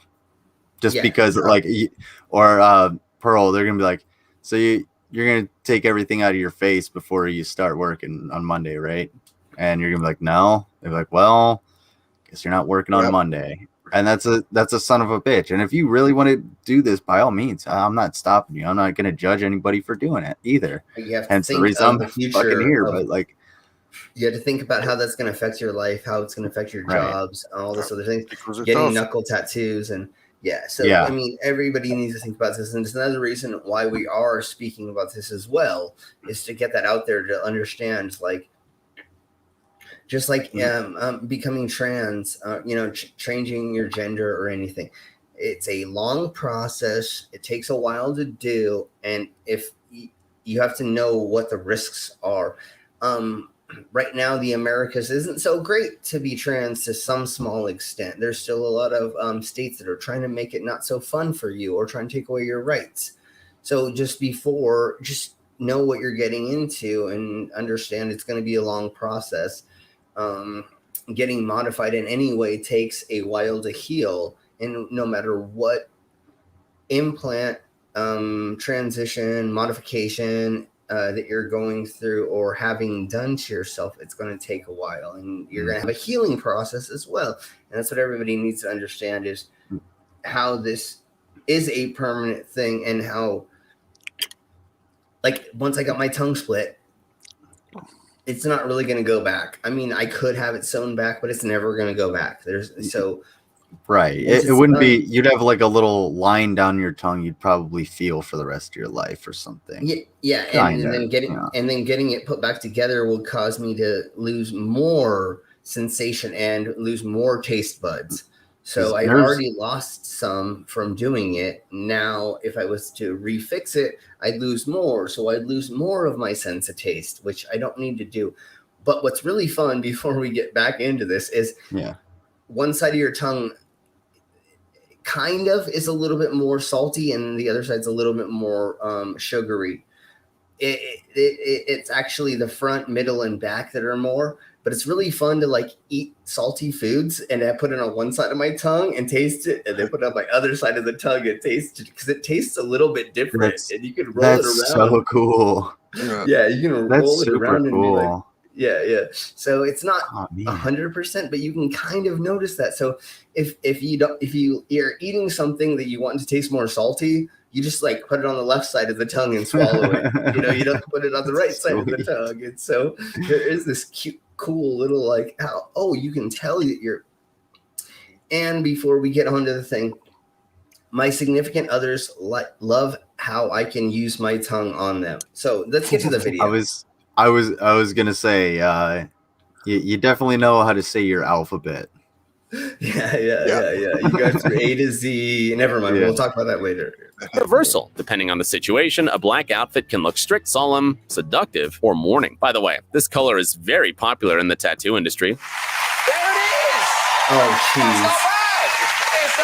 There's even a special style called blackwork used for large-scale black tattoos, where black color or a gloomy geometric pattern can be applied to a small area on the body. Some people cover half of their arms or legs with this color, but there's hardly a more dedicated blackwork fan than this guy from England. Throughout 10 years, he painted his whole body, including his lips and whites of his eyes, with black tattoo paint. The result already looks quite scary, but Eli's not going to stop there. He covers his tattoos with more and more layers to keep the color fresh. As Eli puts it, his dream was to look like an abstract character from a Picasso painting. Whether he really too much. Not that I'm saying nope because of him wanting to be another color, because that's what Enigma was. He wanted to be a blue alien. So I'm not saying that, but getting that much solid ink tattooed on you constantly, nope, I'll pass. Nope, just give me like these light patterns all over me that I can see. Like that's what I'm saying. Like this is just too much. There's got to be a better way to change your skin color to like this, rather than if you want to be like ink black. I mean, there's got to be a better way, and this seems like extremely destructive and harmful. Yeah. Rather than I mean, there's a certain point where helpful to the psyche is harmful to the body, and that's kind of a fine line sometimes. And this dude is really breaking that. I think this is really trippy. But the next one, let's get to that. Alien Housewives. In 1972, the famous American writer Ira Levin wrote the novel The Stepford Wives, which received a cinema adaptation with Nicole Kidman as the main character. The plot is based on Never saw exemplary it. housewives who look nice and friendly, but have many dark secrets. These characters became the inspiration for the British artist and model Juno Birch, who loves to transform into alien versions of exemplary wives and mothers. The girl posts various video sketches and photos, where she wears the outfits from the 50s and 60s and applies space-themed makeup.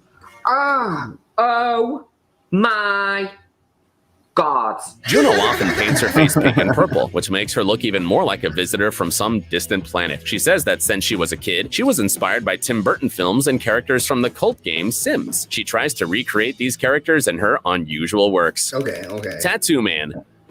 Meet Lucky Diamond Rich. Tattoos I know cover him about too. 350% of his body. Wait a second. How's that possible? It's simple. He applied several layers He messages me on Facebook every once in a while to talk. of tattoos on all parts of his body, even the most intimate ones. So no wonder that in the Guinness Book of Records, this New Zealander is mentioned as the most tattooed person in the whole world. Lucky He says has that he was so interested many in this type tattoos, of visual so art much since he was a kid. layers. Back then, he made a promise to himself that when he grew up, he would apply as many tattoos as possible on his body. Well, as we see in the end, he even had to do it multiple times. He didn't have enough space on his skin. By the way, Lucky spends almost all of his free time in the circus. He works as a professional juggler and sword swallower. And apparently, children and adults are not afraid of him. On the contrary, they No love him. shit. Lucky used to spend all the money he earned on Well, what you do is you put yourself in the right mind space for people to see you, and then they're not scared of you.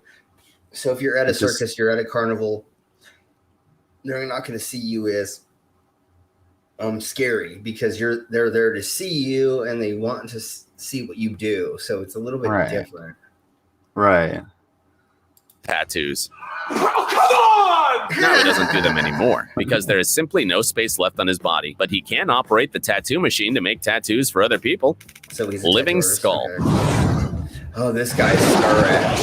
Oh man. Skulls are perhaps one of the most popular tattoo designs. Most people don't see anything bad about putting an image of the Is this skull on Red their bodies, Skull? but Eric Kincapi Ramirez Yeah. from Oh, Colombia it's this went guy. Oh, one it's this step guy. further. He Yeah, did yeah, everything yeah. he could to make his What face the look fuck, like a man? dead man's skull. Yeah, he wants to look like oh, this isn't Red Skull. Oh, this is just the Skull Man. There's a Red Skull guy. That's different. So here we go.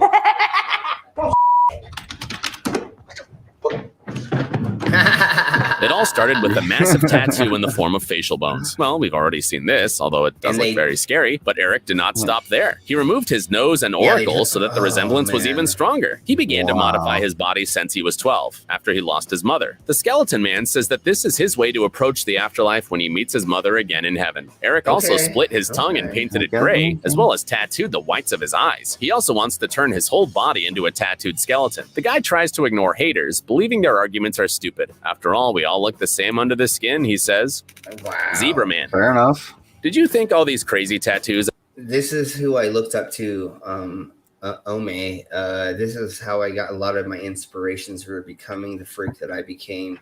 When I didn't know how to transition myself, because at the time there wasn't a way to transition into a female like I kind of felt like I was. So I figured out that I could transform myself into looking like a human, and he was one of the inspirations. And body modifications are a sign of a new era? Not quite. Horace Riddler was born back in 1892 and grew I've up seen in a this guy. wealthy English family. Yeah, He served yeah. twice in the British Army and even fought in the First World War. After he returned from the battlefield to his native Surrey County, he wanted to become a different person. Soon he went to a famous tattoo artist, a very rare profession at that time, and asked him to paint his entire body. The artist's name was George Burchett, and he covered Riddler's entire body with wide black stripes that looked like that of a zebra. It took the master about 150 hours to complete the process. Horace also made several piercings with the help of his friend who was a vet. Wow. Another one of his friends, a dentist, polished his teeth to make them look like fangs. So Horace became one of the first people in history to make so many body modifications. Later, he adopted the name The Great Omi and started to perform the in Great circuses Omi. around the world. At the peak of his career, he did up to 10 shows a day. When the Second World War began in Europe, Horace tried to join the Wow, army that's a again, lot. but was rejected Yeah, because of it his is. eccentric appearance. Then he decided to donate his services, giving free performances to troops and charity organizations. He continued to perform until the early 50s when he retired. Yes. So there we go. That's with that. wild. And okay, we'll do a little bit of the eyeball stuff. Okay. Because I feel like we need to talk about how horrible or how you need to get professional stuff done. So we'll go over just a little bit, and then we'll go and show the Blues Clues Pride Parade. I was gonna say something about that a while ago. I talked about you were there, weren't you, when I fucking tried to go over Jeremy, the quartering. I tried to get into the quartering's take on. I guess I should explain a little bit more for anybody, for everybody that's listening. On my own streams, yesterday was Tuesday Night Turds to make up for Monday Night Morons. Yeah. Since it was Memorial Day and I was exhausted, so I passed out. That's kind of why. That's like what I stopped to get a couple things at the grocery store, and then you were like, "Yeah, you should come on," and I was just like, yeah, I'm going to sleep." Yeah. But I play a game. It's called Quartering Countdown. Not quartering countdown. Quartering Countdown, and basically we pick out a quartering video. And we see how long within the video, i.e. the timestamp, it takes me to just run out of ways to essentially dismantle his arguments. Yeah. And I think so far the record is like 3.5 minutes or something that. And yesterday we watched the only one we watched was the Blues Clues Pride Parade. Yeah. And he did have a funny meme at the beginning, but it would have only been funny had it not been connected to the quartering. Yeah, exactly. Who I then lit into about Memorial Day, which check that out at my stream, Security Monitor Lizard on YouTube. But anyway, I just want to say, like, I've seen a little bit of it, but I think there's it's completely innocuous when you look at it as a fucking children's cartoon. That's it. And this dumb asshole lost his mind over it. Yeah. So Security, you are Blue in the chat, correct? You're a mod? Yes, I am. Oh, I can. So that means that you put your link in the side chat, and then everybody go over there, like, subscribe, and do all the other things that we do to support each other's content. I'm not going to claim I'm a co-producer on the show yet, but I do help Security Monitor Lizard find a bunch of videos. Hopefully I'll be on there a little bit more, and I will help you with content and stuff like that. So everybody go over there. I'll be in correspondence because I got some plans in the works, and I'm probably going to need some help. And you have been a huge help, not only with providing content, but with helping out with StreamYard. And if I have the energy after this, I'm gonna test Spore on StreamYard. I might. Okay. That's a big maybe though, because I'm a little tired. But yeah, go. I'm sorry. Once again, just let me know how you'd like me to help out with your shows, and you'll see my punk ass helping over there.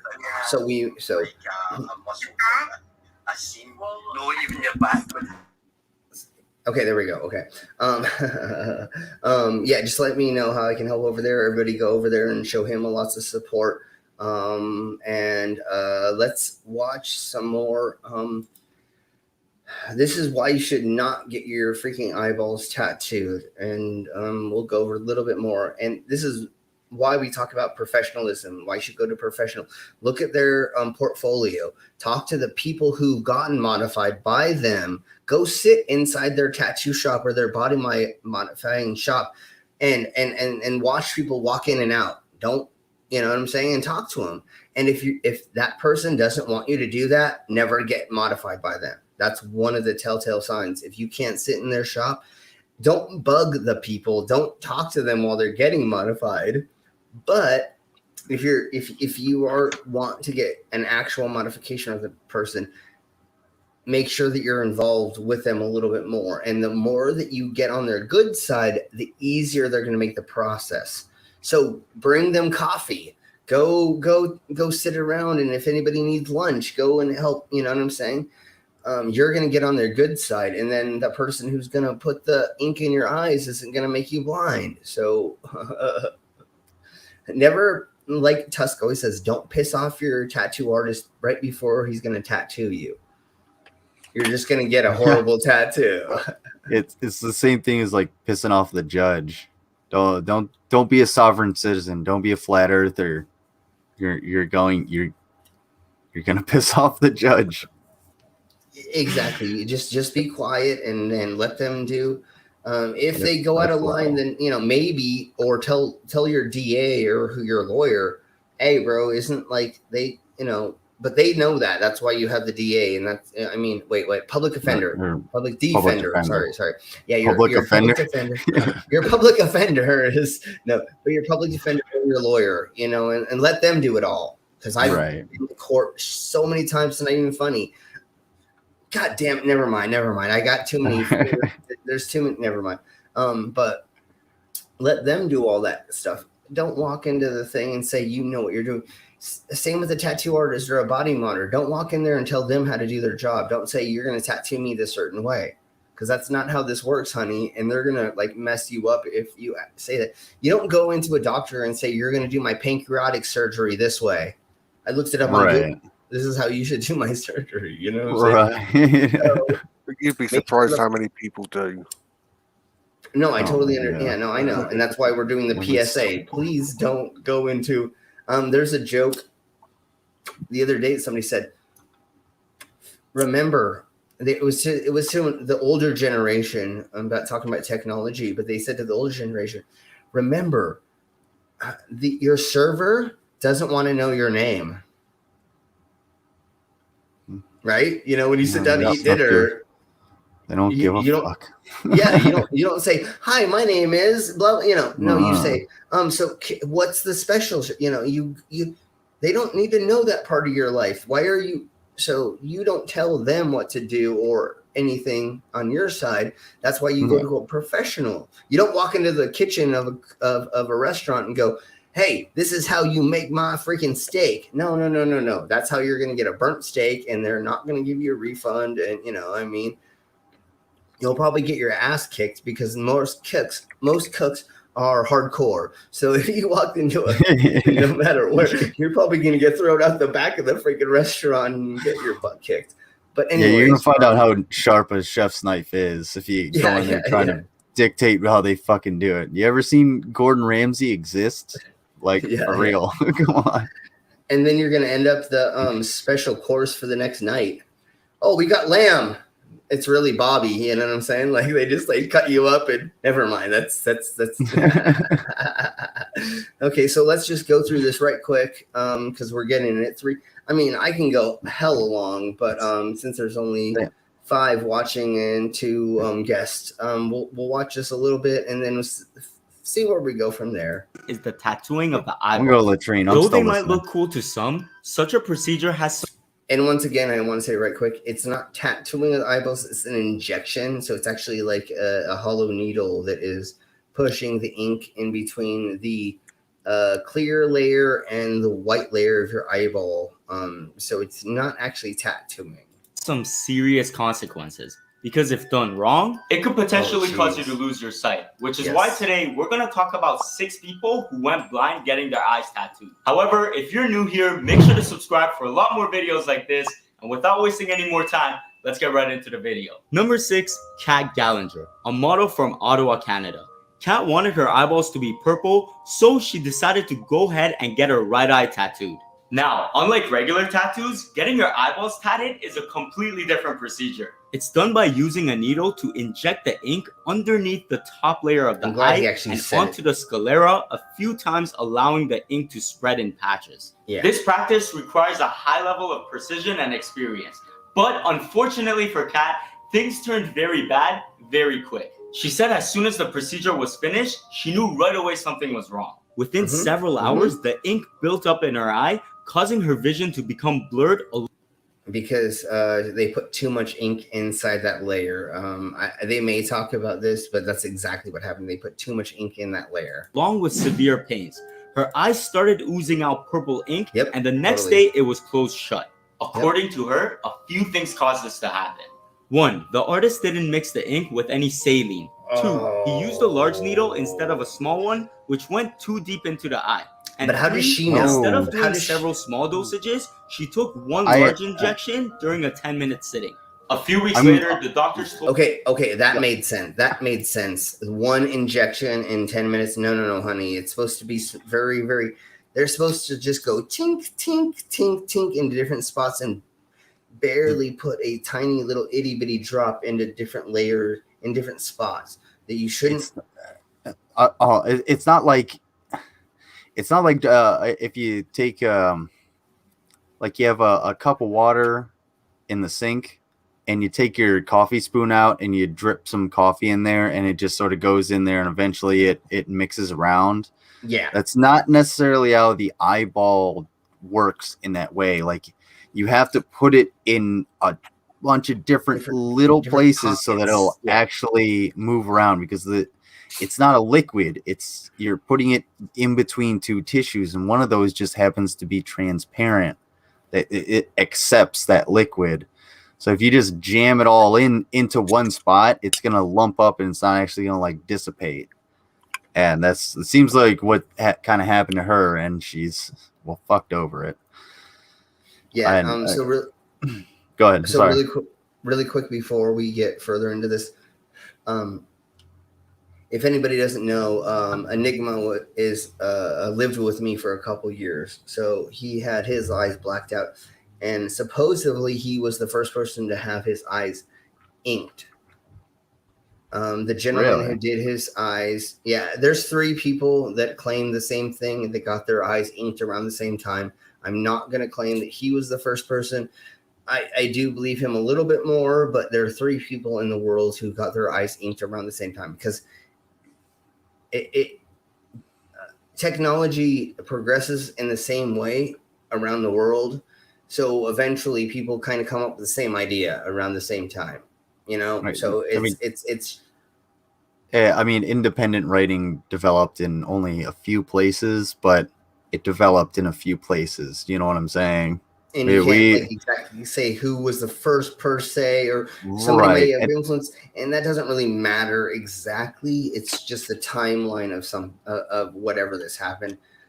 So again, I'm not going to claim that he was, even though he said that a couple times. But anyways, the gentleman who inked his eye overfilled his eyes with gray, and he went blind for a couple weeks, I believe. And while we were living together, if you were in his peripheral, if you were here, he couldn't see you. So sometimes he'd turn his head and go, "What the fuck?" Because he didn't know you were next to him. So he definitely had the problem, and he showed me how how swollen the black was around the iris. I mean, you could see how it was higher. So overfilling these little pockets, and like you said, Lizard, people assume that it's like a glass of water, and if you drop a drip in, it's gonna do osmosis, I think is the homogenize. Yeah, sure. Yeah, okay. And fill and go from top to bottom and just go like with the coffee. Eventually, you're gonna have you're gonna have some tan liquid. Yeah, instead of a clear glass of water, right? Yeah, and unfortunately, it's not like that. From what I've seen, I hate watching the videos of it being done, but from what I've seen for the professionals do it, they do one little poke, barely hit the plunger, do another little poke, and they're just doing that over and over again throughout the whole eye. And they do very, very little at a time, and then they sit there and they watch it, and they're wiping it away, and they're trying to make it sure that it's not exacerbating itself by getting swollen, and then they put a little bit more inside of it.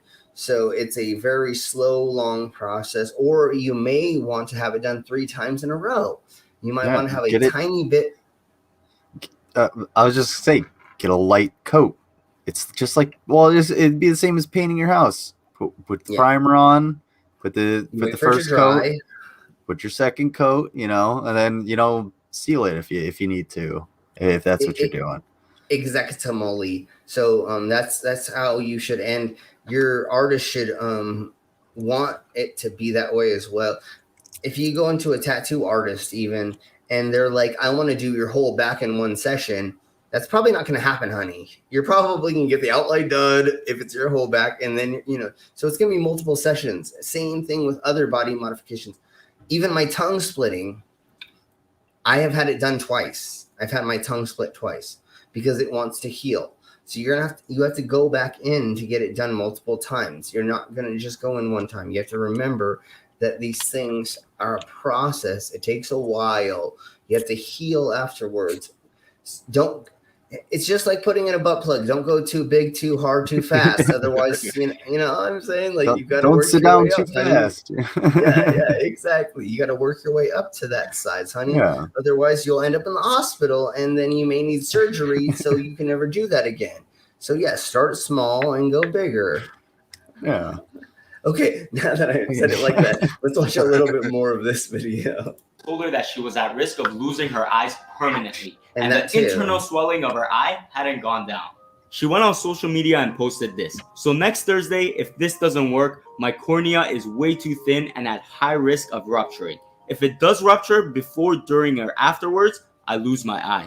Thankfully, though, she was spared from having her eyes removed. But luckily. these days, she still deals with mild symptoms and warns people never to do this. Number 5, Popek, a Before Polish we get into rapper and him. professional MMA fighter.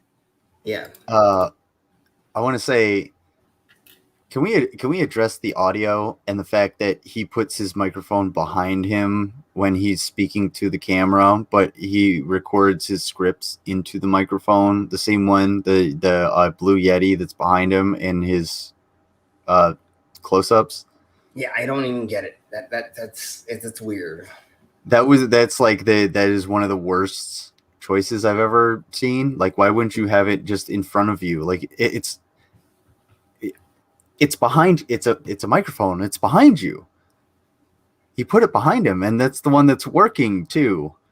I'm sorry. I know I'm a stickler for production, but it just doesn't. It's the worst. It's just the most confusing. I don't get it either, but I'm glad you brought that up because that is annoying. So let's go a little bit more. Yeah, sorry. Who took his body modifications to another level. With him, it started with one modification, and the next thing he knew, he heard about the tattooing of the eyeballs and immediately wanted to get it done himself. The procedure itself took 40 minutes to complete, and he spent over $6,000 for it. Unfortunately for him though, within the first 24 hours of getting it, the ink started to spill out of his eye. Then came terrible pain, and finally he ended up going blind. Luckily though, the blindness only lasted 1 month. He compares the pain of the tattoo to someone putting cigarettes in his eyes, saying it's a very weird feeling because throughout the whole process, you have to be very relaxed. Upon completion of the surgery, he couldn't sleep and was crying all day. A few months later, he had to perform the procedure again for one of his eyes because green tears would constantly leak out of it.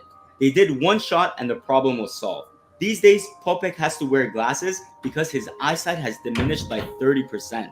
Despite all of that, he says he doesn't regret doing the procedure. However, he always warns his fans never to get their eyeballs tattooed, especially if they don't have a sense of direction in life or they aren't financially secure. Number 4, Aleksandra Sadowska, a model from Poland. She decided to get an eyeball tattoo to emulate Popek, the guy we just talked about. The tattoo artist allegedly used standard ink for the skin, which is not what's used for the eye. Immediately after the procedure, Aleksandra complained that she was feeling very sharp pains in her eyeballs. But look at how much they filled her eyes, dude. Like, look at that. They just overfilled her freaking eyes with ink. It looks cool, but unfortunately for her, it's gonna blind her. I mean, I love the alien look because that's kind of why I want to do it a little bit. But, dude, I'm sorry, honey. This is like a struggle for her. It's not. It's no longer a modification. You know what I'm saying? Like, kind of think of Cartman in South Park trying to act like he has Tourette's when someone actually has Tourette's. It's like, no, this is like a real thing for me. Like, holy fuck, this is. Don't do this. You could go blind, and now I have black eyes. Can you imagine if I just like turned around to somebody that was asking me for directions with black eyes? Like that's one of the most. It's on a human level, like an evolutionary level. That's completely like that would terrify most people. So like, yeah, she is an absolute warning. Just make sure you know what the fuck you're doing, because it's not the same ink. You can't put alcohol in your eyes to clean your fucking contact lenses. You know what I'm saying? Just because it's a sanitizer doesn't mean it's going to sanitize the same way in your eyeball or in your parts, wherever you may go. And then also, Geo Sound is correct. Yeah, there are contacts that you can put in that makes it not permanent. So if you really want your eyes to, or you just every once in a while want your eyes to look like that, there you go. All you got to do is throw in the contacts, and they cost like $200, and then you don't got to like actually ruin your eyes. But again, I want to say, don't get the cheap contacts. Get the actual ones, because the ones that are cheap will ruin your eyes, and you could lose your sight from putting in cheap contacts.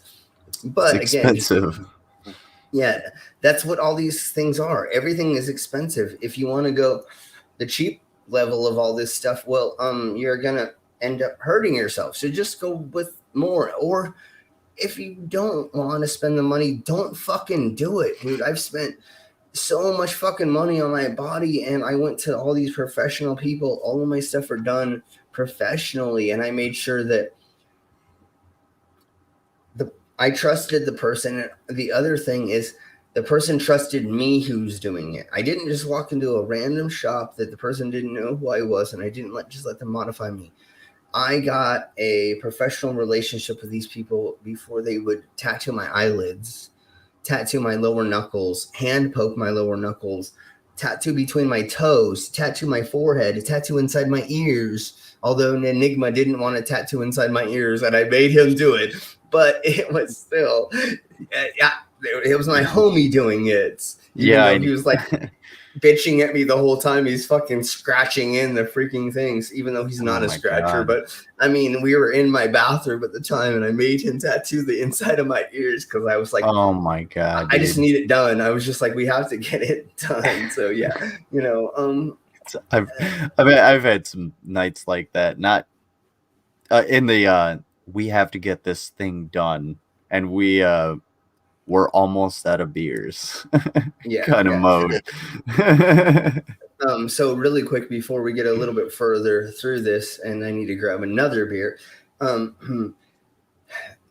Enigma and I had lived with each other, with my significant other, for a couple months at this time, and him and I were in Target. And we were in the toy section, the children's toy section, and we're looking at Star Wars stuff because he wanted to. We joked that he's Darth Maul's cousin because he's all blue and Darth Maul's all red, And so we always joke that he's Darth Maul's cousin. That would be cool if he had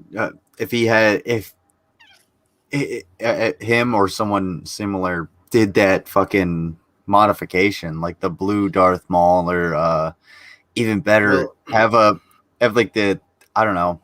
it blank so you can Photoshop yourself. There we go. Digital age. Digital freak show. So he swallows a 4-foot lightsaber that's red on stage.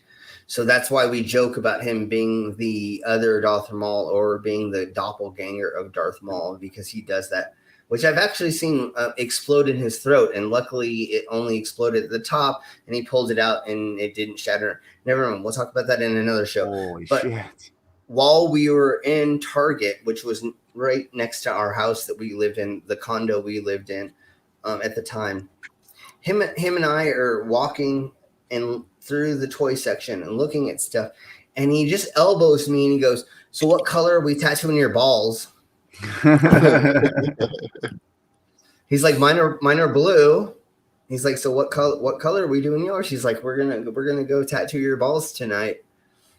And I'm like, I'm looking around, and you can hear people around you in Target. You know what I'm saying? Nobody was in the aisle with us, but you can hear like kids in the other aisles, and families. And you're like, did you just ask me what color we're going to tattoo my balls? What the? Oh my God. And I was like, I've never thought about that. Like I've thought about modding my whole body, but I never really thought about when you do certain parts. When you do certain parts of genitalia, you can't do a flower on there. You can't do an actual tattoo. So you have to do just a solid color is kind of how that's going to stay or work. I mean, you could do a couple little lines or fat lines and make it, but that isn't. So I'm just like, I've thought about tattooing my whole body, but I never thought about my balls. So I'm sitting there. I'm like, I don't know.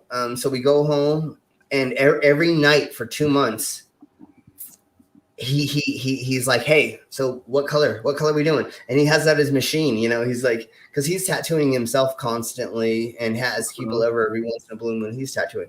So he always has his machine out. And so he's just like, for 2 months, he's like, what color? So one night I got really, really drunk. And I was like, okay, here we go. I want purple. I want you to be blue balls, and I'm going to be grape nuts. That's awesome. Because he's got That's blue, and I fucking was going to be perfect. purple. Yeah. So he's Did actually you setting. do He's it? actually setting up. Well, listen. He's setting up his Go ahead, machine go ahead. while I said that, and he looks at me and goes, "Motherfucker, I just taught you how to tattoo. You tattoo your own balls." No shit.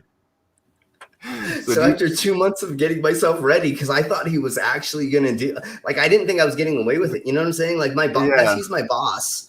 I didn't Right. think I was gonna get away with not this happening. So I was just like, one day I was just like, I got drunk enough. I had enough vodka, and I think I drank 2 Bloody Marys, and then I drank a couple of orange juice and vodka, and then I drank.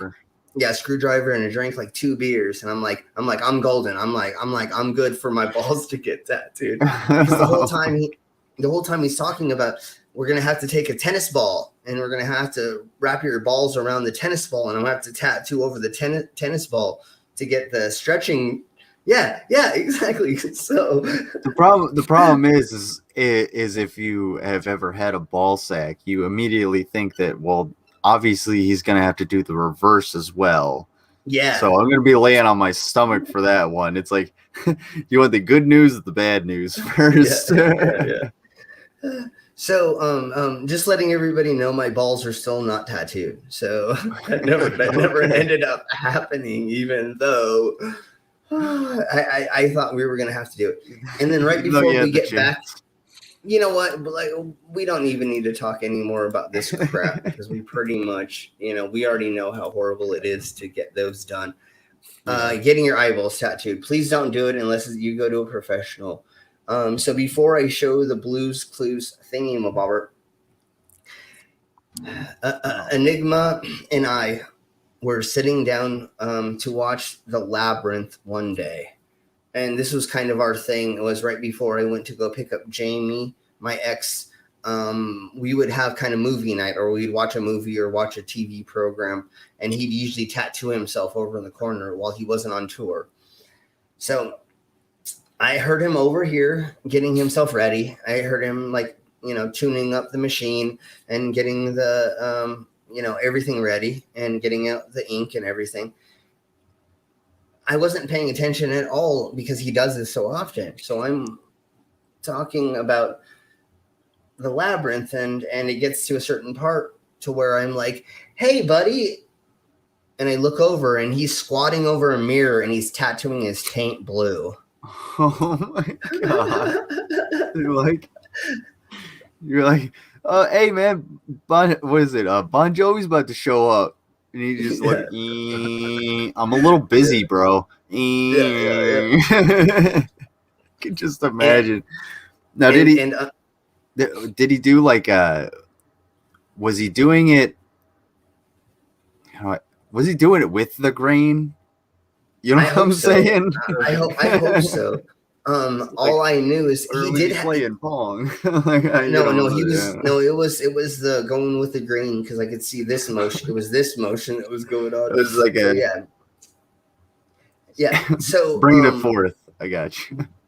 He had a towel over his lap, but from my angle, I could see the mirror and I could actually see his taint. So I could actually watch him tattooing his taint. He thought he was being covered enough, but no, I look over and I just see up.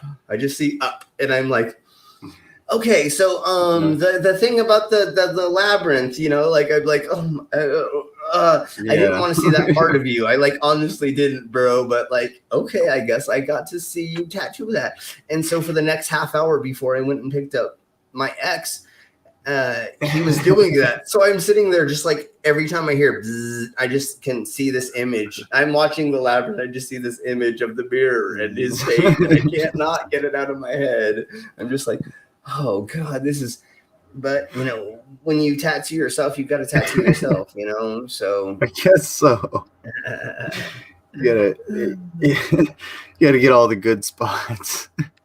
Yeah, well, how much money do you got to pay somebody to tattoo there? You might as well just do it yourself. So yeah, it's the that's like the American medical system in a nutshell. You fucking might as well duct tape it on there yourself. You'll be all right.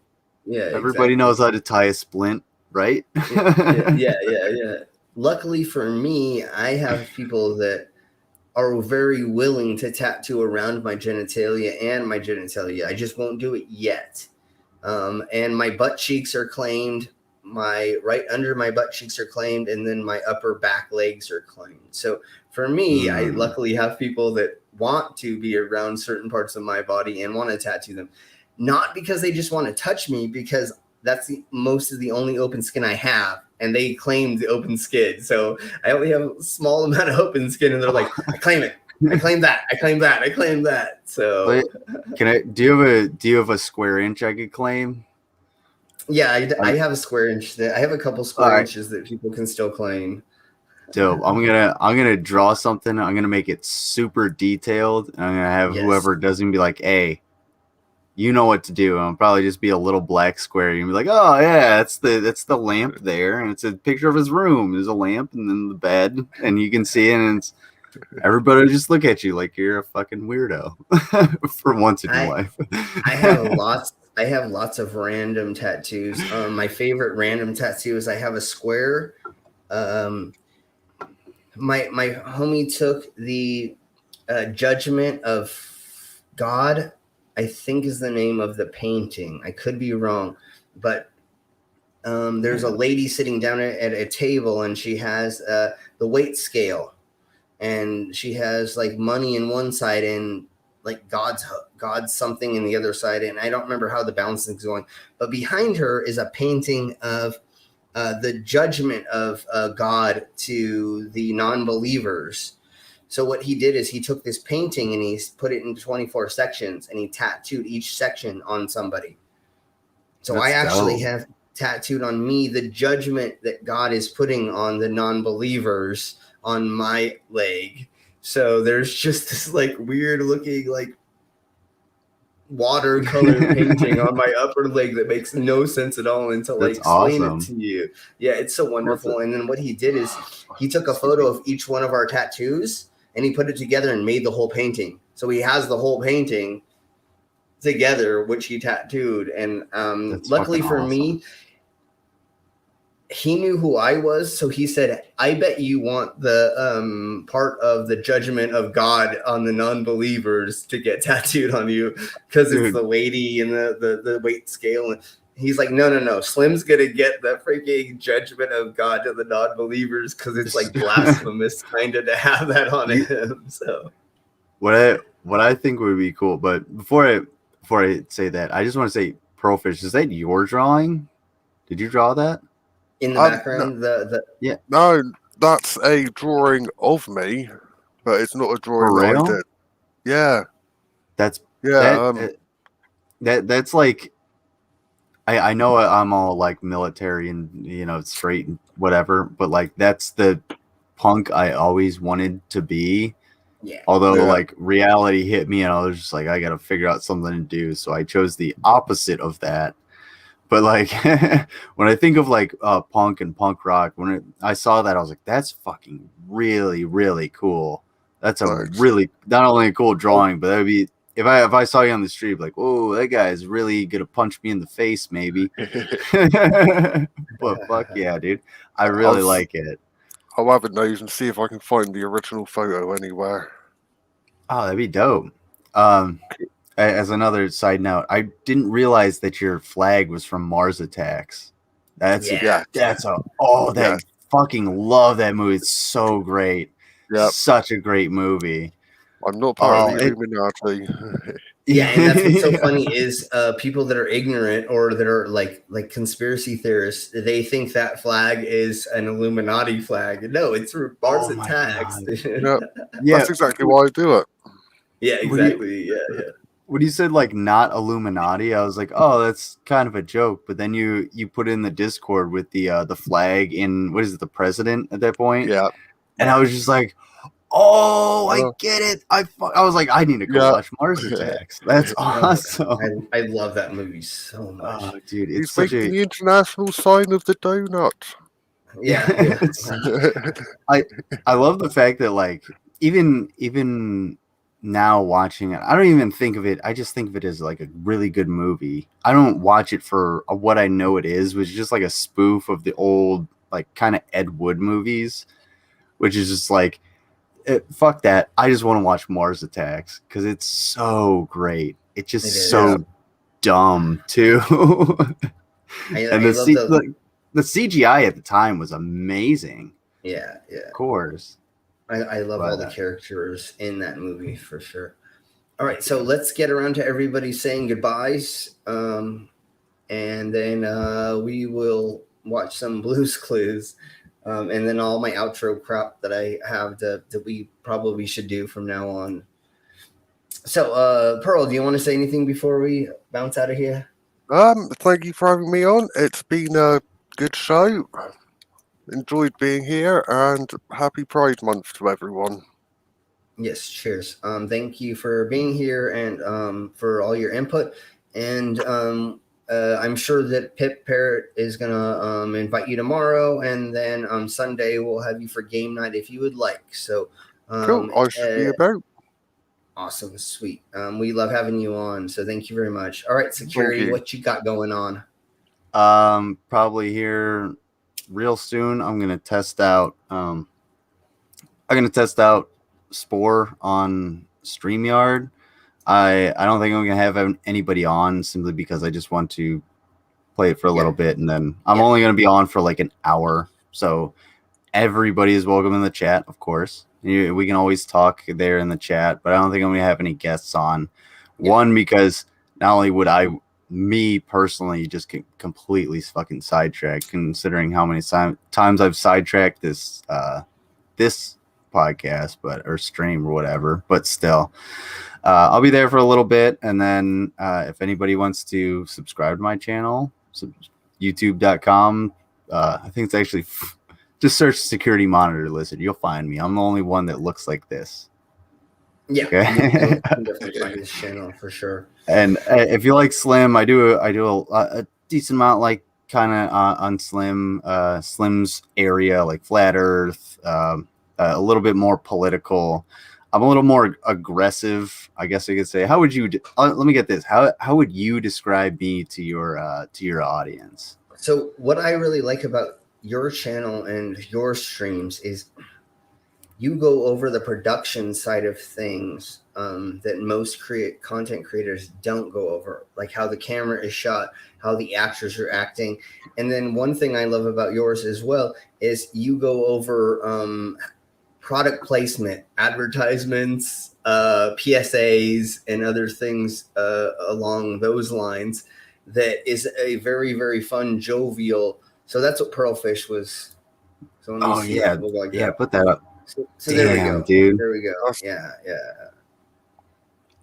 Hell yeah, that's fucking punk rock as fuck. Fuck yeah. So you go I over. That. I love that picture. Thank you. Yeah, me too. True. So you go over things in a different way that no other content creators that I've ever seen go over things. So product placement ads, PSAs, and then going over the production of things, which most people don't understand because they never worked behind a camera. They've never worked with a news team, or they never worked with a crew making film or whatever. And so you bring another aspect to it that's really awesome. So everybody go over there and check out Security Monitor Lizard's channel and show him a bunch of support. I think you'll see my punk ass over there every once in a while. And again, you'll see both of these lovely people on my channel as well. So if you enjoyed what you saw today, please come back, and we'll see you on everybody else's channel. Happy Pride Month, and those are some dope ass pictures, Pearl. Those are Thank fucking you. sweet, dude. You look dope. It's a few years ago now, but nice. A few years ago, like if that's within 5 years, you looking pretty goddamn good, bro. It's about 10 years old. Still, you're doing pretty fucking good. You got it. But yeah, I don't want to keep anybody up. I'll if anybody wants to talk to me, I'll be in my thing. You know where to find me. I'm in the links, whatever. Okay. Yeah. So we're gonna go ahead and show this right quick, and then do the outro, and then we'll see you all. Oh, I need to do that first. God darn it! I always jump the gun and forget to share first before I go full screen, which always locks me out of. Yeah. Hold on. It gets a little tricky once we get to the end of the stream because I get a little drunk. So, okay, here we go. The fact that you're just like click, click, click, click, click, you know what you're doing. Slim's got this shit, see? I've done this a couple times. He's got this. Hey, Blue, look at all these families. Hi, families. It's time for a pride parade. Families marching one by one, hurrah, hurrah. Families marching one by one, hurrah, hurrah. I don't like the battle song. Two mummies, they love each other so proudly, and they all go marching in the big parade. Families marching 2 by 2, hurrah, hurrah. Families marching 2 by 2, hurrah, hurrah. This family has 2 daddies, they love each other so proudly, and they all go marching in the big parade. Come on, friends! Families marching 3 by 3, hurrah, hurrah. Families marching 3 by 3, hurrah, hurrah. These Babas are non-binary, they love each other so proudly, and they all go marching in the big parade. Families Can you marching pause it 4 real by quick? I just want to say, like, so the one dolphin was in a wheelchair, which obviously, okay, physically that makes no sense. Why would a dolphin need a wheelchair? it's an aquatic mammal. But that aside, I know there's gonna be some video out there where some asshole's like, well, the dolphin's in a fucking wheelchair. It's a 3.5 minute segment, and you have to fit in as much as possible for like everyone to kind of pick out what fits with them. So you're going to have like a non-binary couple with the father in a wheelchair. That's the easy explanation for anybody that doesn't get why that dolphin was in a wheelchair. It's if you were to put the entire parade of each individual and like individualize everybody, this shit would go on for like 45 fucking minutes. And Blue's Clues does not have the clout to get a 45-minute episode. I'm just saying. Yeah. I'm just saying. Okay, here we go. But yeah, sorry, go ahead. hurrah. Families marching 4 by 4, hurrah, hurrah. Trans members of this family all love each other so proudly, and they all go marching in the big parade. Come join the fun. Families marching 5 by 5, hurrah, hurrah. Families marching 5 by 5, hurrah, hurrah. Some people choose their family. They love each other so proudly, and they all go marching in the big parade. Aside from the loop of the big parade thing that really bugs me, yeah, I think that's the one thing. Can you play that a little bit again? Probably like 20 seconds back. I want to go over what they said because I focused in on it, but I wasn't listening exactly to what it was. Sorry if I fucked it up.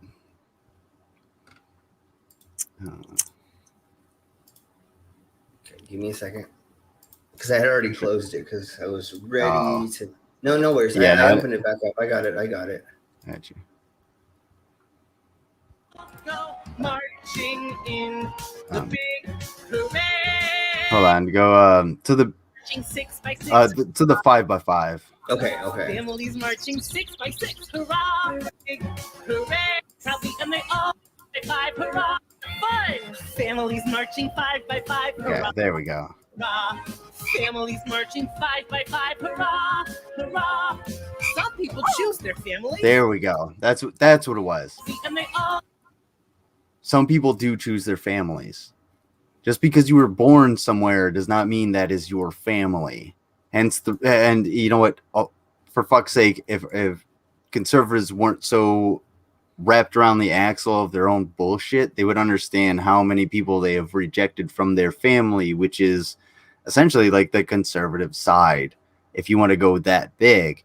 But like, people want to say, well, no, fuck you. Blood is thicker than water. No, that's because you're ignorant and you don't understand the entire phrase. It's the blood of the covenant is thicker than the water of the womb, which means that your connection to the church is far more important than your connection to your family. So if you expand that out, your connection to those around you is far more, and your community is far more important than those who like raised you and gave birth to you. So like, I'm not saying like reject your family. I'm saying not everybody got that fucking, milk toast 90s Full House bullshit. The vast majority of people are, well, us.